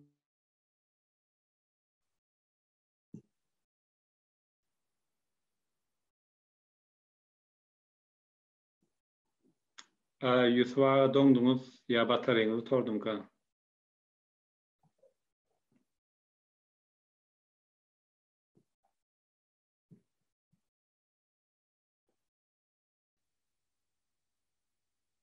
Ýaşyny aradyňyz bolan Yusuf'a video doňa döýen. Yusuf'a sesini açaýyn.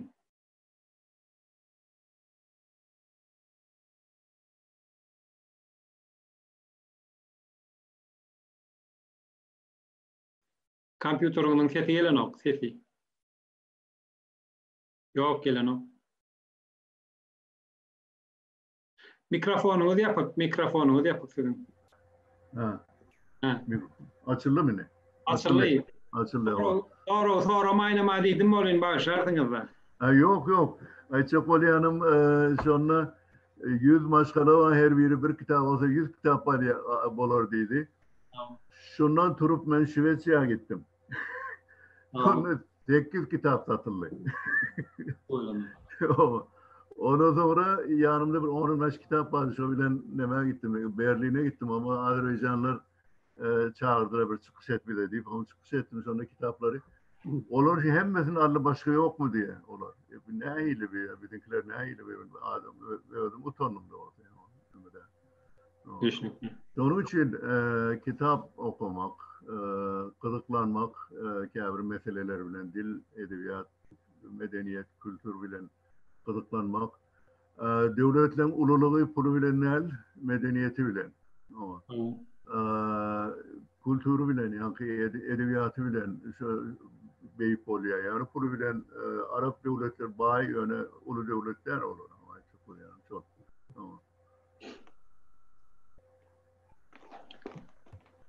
Şäherdiňiz barmy diýip soraýarlar sizden. Şairdim.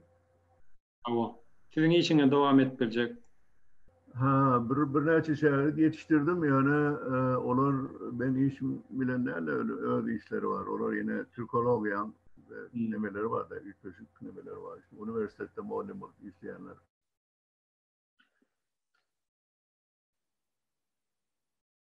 Yusuf'a yeni doňduňyz onu. Bolmasa jemle eýleň.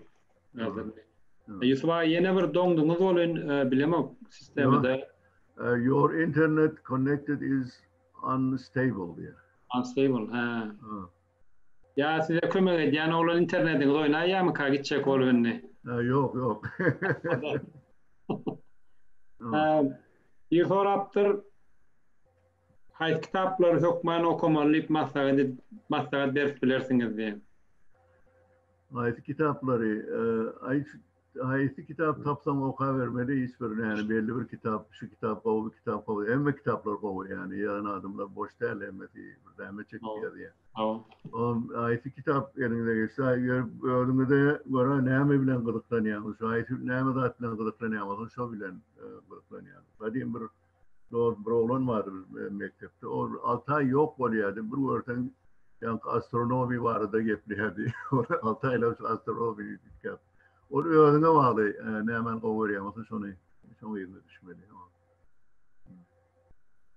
Ni Cüneyt Han barada gurrunlar bilersiňizmi diýä bolyn bilmedim bolam. Uzak okadýan soru.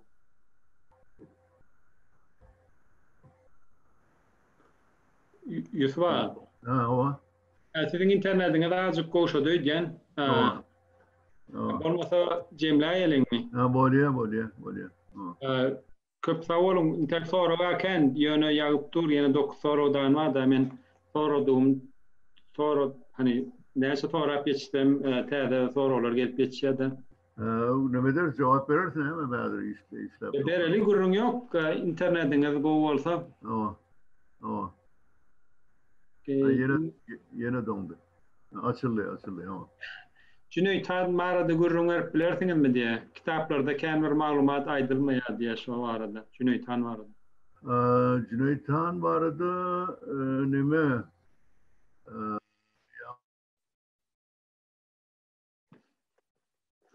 Mesela Yusuf'un interneti. İran'ı galip bilmeye, onun İngilizler İran devlet. Bu Cüneyt Han barada diýdiňiz anem soňdoňdy. Şu İran diýen çaňyzda. Cüneyt Han barada neme näme diýerim o Hacı Murat diýerler o Eminullah Goli diýip biri var. Şu bir kitap ýazdy. Gumanım Türkmen diline yazdı sol. Sonra Bahadır. Yani o tarihçi. Ben tarihçi değilim. Ben etmedim. Yani biraz da biliyeniyor. Onca çoğun değiller. Cüneyt Han barada. Türkmen dilini çağları öğretmek için olara okap olacak kitaplarımız, hani ne var kitaplarımız var diye ne de var multik ve kin olamız. Ve berdini sonra yok olun bilemem. Şunun için hem Türkmen çağları hem de Türk kinoların eseri diyorlar, Türkçe epleyerler. Yok, devletin söylemeler, devlet kılıklanmasa olmayan. Yani. Kitapta devlet yazmalı. Türkmenistan'ı çağırlar yani Türkmen mektebi diye yöne Türk diline uğraşıyorlardan şu kiçilikten multik ya televizyona görüp Türkler keyif ediyor Türkler. Hemen bir Türk olacak.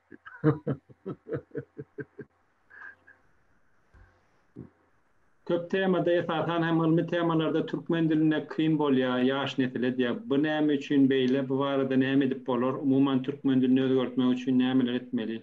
Diýip sorýar YouTube'dan bir. Dili özgörtmek gerekmiyor yani ama işte ayrışmayan devlet söylemeli yani. Men aydanı bilen başka bir aydandan bolacak işlerle ulu iş.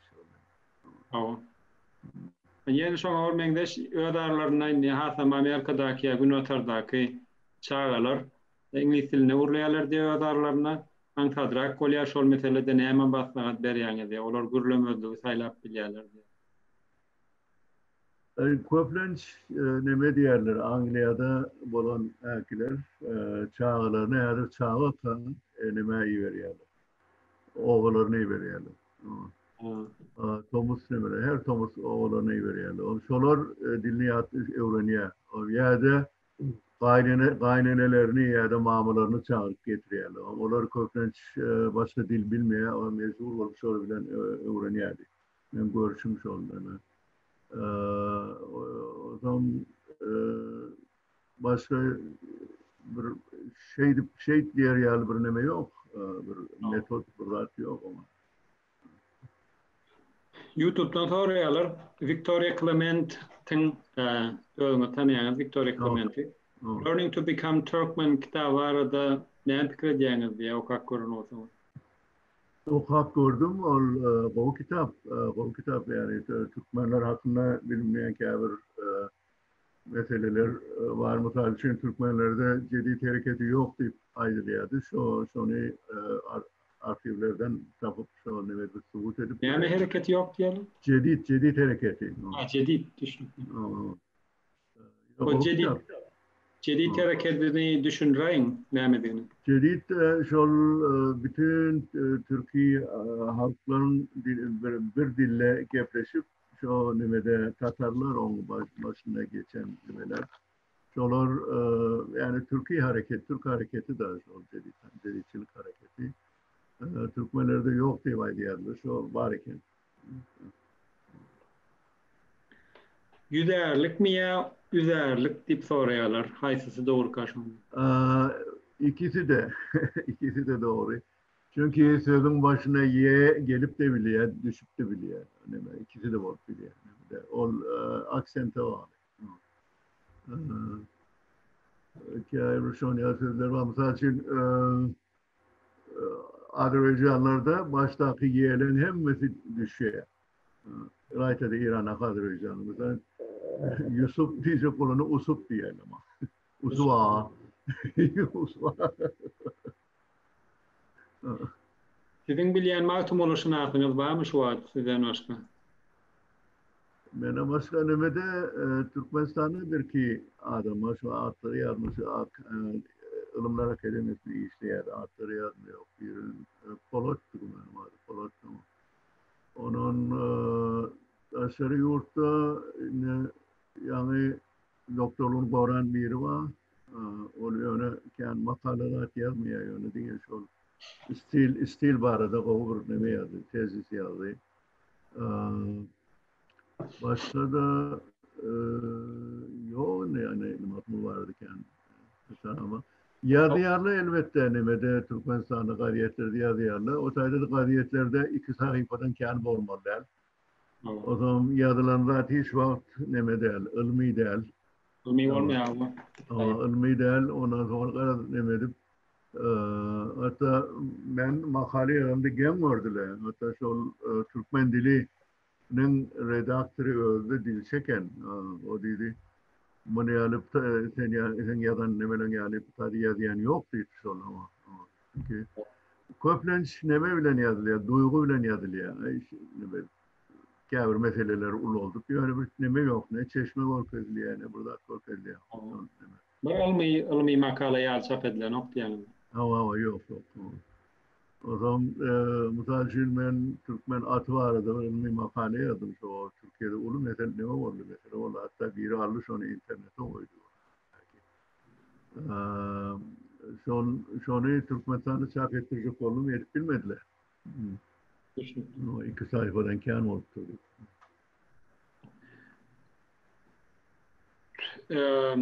Türkmenlerde hoca, mağtım, işan, tire saktaydan ya işana yanayttınız olun hocalar, mağtımlar, atalar var. Kovaytın şöyle. Ne bunlar ata, mağtım, seyit, şeyh, hoca, bunlar Türkmenleşen halk. Onun için nemeler Türkmenleri Müslüman edilen devirde Mari tarafını 50 bin Arap'ta yerleştirdiler. Onun için nemede Mari'ni kovul yani Mari'de karaya adam kendir. Onun şöyle olsam hatta bir dostumuz ben hoca dedi. Onun sen hoca olsan sen Arap dedim. O ne ile oluyor dedi. Ben dedim hoca göğlü deyip bir göğl var mı dedim. Çünkü Türkmenlerin tayfalarının hepsinin göğlü vardır. Hatta tayfalar birbirini yengenle öz göğüllerini dokuyor. Yani bir gerp yani burada. O zaman ben bilen atalarımda mesela İran tarafında atalar vardı. Atalar Halit okumanı hiç bilmeyediler. Neme. Onun harbiyle hiç nemeleri yoktu, ağrıları yoktu. O zaman şunun için göllerem yok. Yani bir tek Türkmen gölleri yok oldu. Şu birbirine vuruşup öz göllerini de okuduk. Yani yok oldu ama. Şu yani şeyh bular neme neslinden, şu Arap neslinden. Yöne Türkmenlerin düşüncesine göre 7 nesil sonra Türkmen oluyor diye. Yani Araplık kalmadı. Yöne ben eşittim kâvirleri, ay bizim ata, aslımız Osmanlı'yı beğenip yönenler vardı. Aralarnak näme tapawutuna bilýäňiz mi? Magtym, mesela Magtym Seyit'te näme tapawuda ya ataň hojadan näme tapawuda? Mağtım neme, pirin adı. Mağtım demek, özüne hizmet edilen adam. Kadim Türkmenlerin bir bölüğü Bistam diye bir yeri var. Bayezid Bistami ulu neme var. Şu tayda yaşayanlar var. İni Gerked'de Maktum-u Azam diye bir neme var. Kuvir var şu tayda neme, mozele var. Şol adam 14. asırda Bistam'dan gelip şu Berdeki Türkmenlere dine uğradıptır. Şu Maktum-u Azam. 14. asırda. Sonuç ol Maktum Türkmenlerin bir devi at takanlarını kaptanına kulu deyip koyarlar. O zaman şu mukaddes bir yerin yani bir şahsiyetin adı oluyor. Mesela Muhammed Kulu. Yani ondan sonra Maktum Kulu. Yani Maktum Kulu şu taydan çıkıyor. Şu Maktum Azam'dan çıkıyor. Çünkü o gerkerde Maktum'un atası Yonoçu, Maktum'u şon adi ben şu bilen bağlanıştırılıptır. Şu da yatan evliya mukaddes verdi. Anriyan nemede Etrek tarafında, Etrek'e yakın yerde Maşat, Maşat Müsriyan yerli. O tayda da Maşat adiken. Mesela şimdi kalkımın adı Maşat Kulu. Şeydeken Maşat Kulu başotaydı. İnni yok yani. Kadimki atlar, şu Maşat Kulu atları. Şu ama. Onun kıyıfladık maçtı diyorlar. Hatta bir kardeşimiz, bizim bir eşeğimiz var. Şöyle odun çekiyordu nemeden, Tokay'dan. O eşeğe koşuptur. Al eşeğine maçtı mı olla, yaramağını kallıyor olla diye.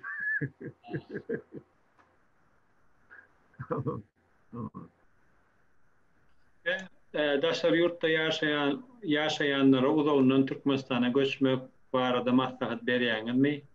Özüňiz epesli wagt bäri daşar yurtda yaşapsyňyz, ey pişman boldyňyzmy diýe. Elbette her Türkmen Türkmenistan'ı yaşaman arzu eder. Ama yani durmuşun şartları gözlemde tutman lazım. Her kim ansadi işler. Kitaplarınızın PDF'lerinin internette sizden we neşriyattan bir ruhsat koyulmagyna nähili garaýaňyz? Yani yok yayradı versinler. Ben neşriyatından pula kazanamak onun için ne mesela ne çıkıp yayradı o. Hani özüňiz pul berip çap etdirýäňizde käbir kitaplarňyzy. Ay olun öwrenişdim ama ben Bir soraw bar şu wagt başga gelmesinni. Özbekistanyň Harezm welaýatyndakylar türkmenlere hak ýakyn ýaly beýleki özbekleri öwredýär. O tayda elbette yani esas Türkmenler hatta 19. asırda Orslar bilen uğraşan o Yomut Türkmenler o taydaklar. Hatta şu tayda şu an Yomut'un arasında Hivo'da olayda Hivo'lu deyip tayfa var. Ya tire var. Onlar o Türkmen sonra ne mediptirler şu Ortlar alanına işte halktan salgı alacak oluyorlar. O zaman onun aydışlarını var. Yani o yerli adamlar deyiptirler. Bir de salgıt verir yöne Türkmenler salgıt vermez deyiptirler. Sonra diye şu ertesi gün niye şu tada akan derya Türkmen telfevülen doğuluptur diye de öldürüp de yani tuvattırlar yani. Şunu yani. Olar Türkmen havanı demesi ütkan olma mümkün, aksentleri ütkan olma mümkün. Başkalarına var da gurrun veraysanız diye pir buluy. Başkalarım yani neme oluyor da ayarım oluyor şeyler. Aynı çağılan da mı oluyor da? Ama Çağılan hani ben e, ayarım üniversiteden kursdaşım. Ol edebiyatçı, mendilçi. O zaman hatta yani bizim şu kitabını getirsene. Kitabını. Yani 68 yaşında kandidatlığını uğradı. Üniversitede maşin bilen o getiriyordu ben öyden. O zaman kitaphanede oturup kitap okuyordum. Ben dedim yine burada kolum var. Yok. Alo, geliyor musun? Devam et. Düzenli hava. Onun ben dedim ne kitap okuma ne burada ne ben student olduydum. İşte değil mi?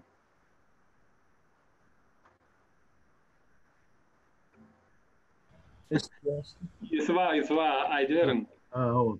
Şu o zaman ne ben Okan Rahatları yardımına çıkan mı kardeşim? Osmanlıca sonra gördüm en goy student oldu.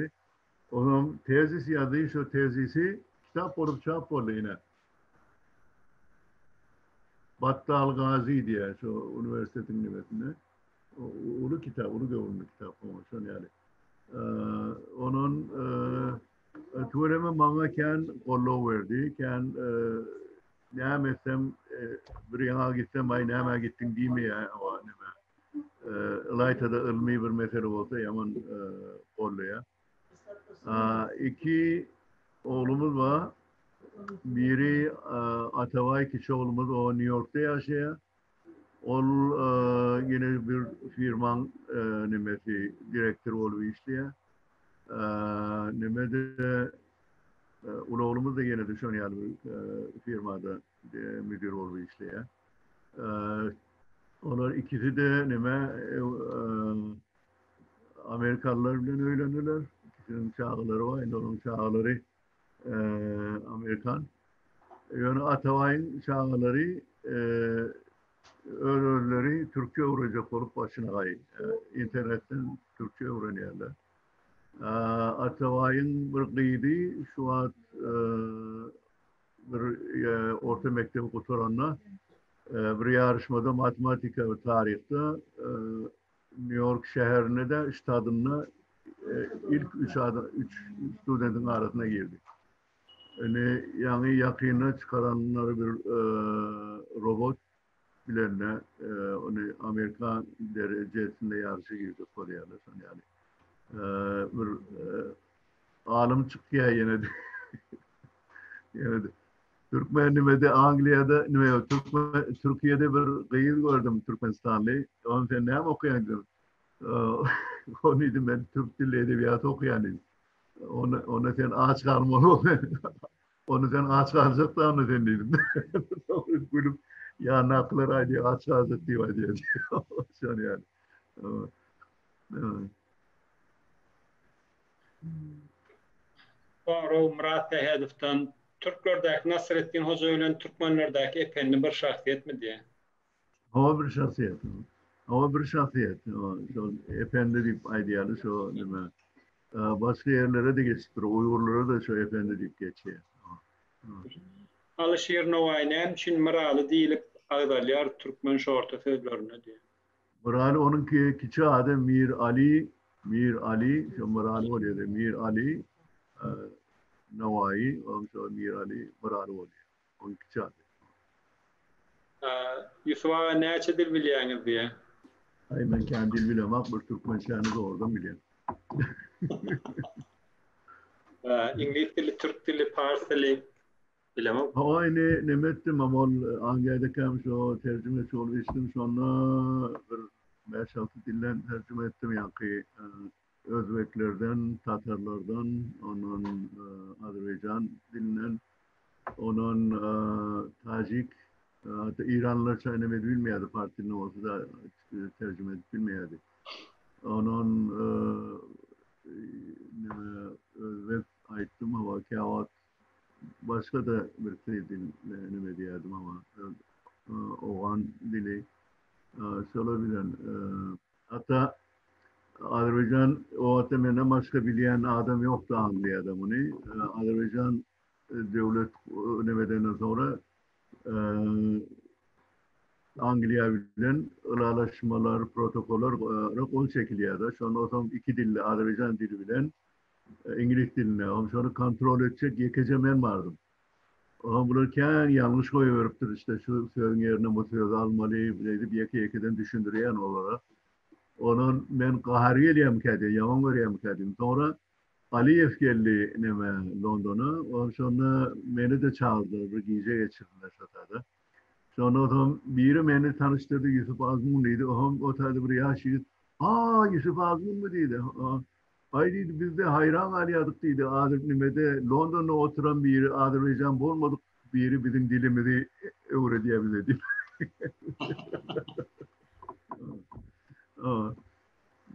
Türkiye diller ben köpten bilen dillim. Nemis dilini gepleyen, Fransız dilini okattım. Biraz uğraşsam,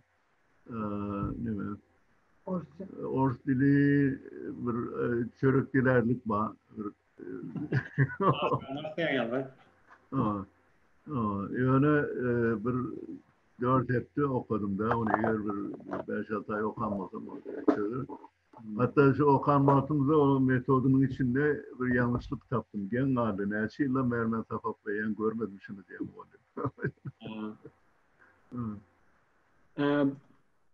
Bir soruya Batır Çarif. Arşive esaslanıp yazılan başka kitaplar var mı diye hani Victoria Clemente arşivlere girip yazıp dur dilinizde.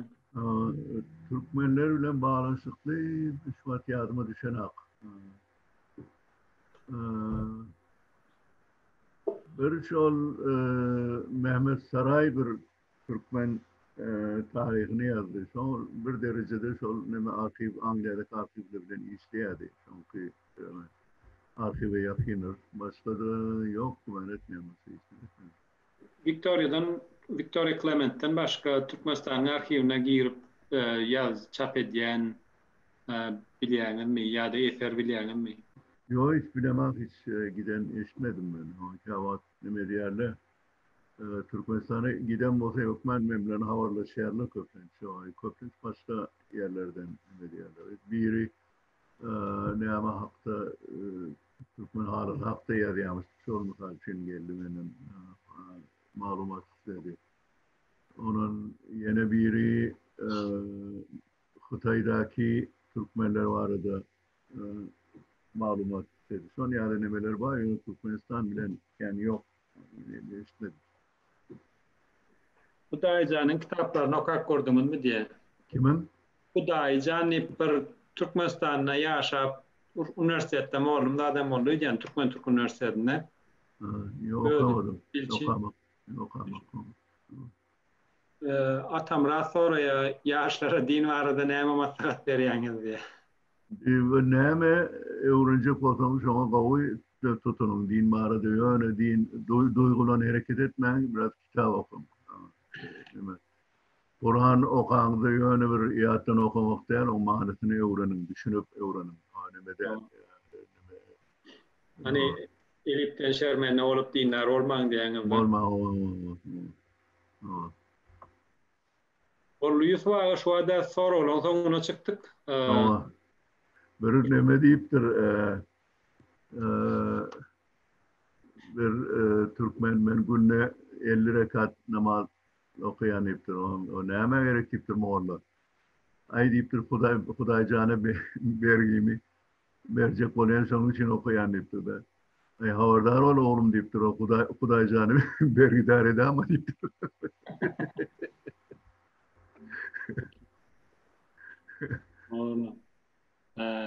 Şu anda bana soru uğrama ne? Yusuf Ağa köp sağ olun. Seren gururla. Valiye sağ ol. Minnettar. Benim ihvanızın hemen canım sağ olsun. Çok sağ olun. Gelip ayıranınız için. Sağ olun. Bana mümkünçülük vereniniz için minnettar. Sağ olun inşallah yine de. Köp sağ olun. Görüşmek üzere. Salam aydın. Kim kömek Böyle. edenin olsa köp sağ Sağ olsun. ol. Böyle. Sizden selam aydın olanlara. Eğer. Hormatly Böyle. gatnaşyjylar, Böyle. Hemen. Vefa. Kurtardı bir. hormatly gatnaşyjylar, köp sağ olun. Gatnaşanyňyz üçin biziň YouTube kanalymyza subscribe bolmagy ýatdan çykarmaň. Ondan soňra indikepde ýene sagat New York wagt bilen 11-de dowam edýär. Aşgabatyň wagty bilen sagat 8-de, akşam 8-de 6-njy güni öňümüzdäki 3 hepde dowamyna maglumat almak üçin web saytymyza girip teredip bilersiňiz. turkmenscholars.org, turkmenscholars.org. Indikepde netip bolsa ýene garaşýas. Tanyş bilişleňizi bilen paýlaşsaňyz hoşal bolar. Başga näme teklipleriniz bar bolsa, ýa ýalňyşlanmalar bar bolsa, bize ýetirmeňizi haýyş edýär. Köp sag bolňanda, sag oturuň, giýjäňiz rahat bolsun, erteliňiz haýyrly bolsun, ýa-da öýlääňiz haýyrly bolsun.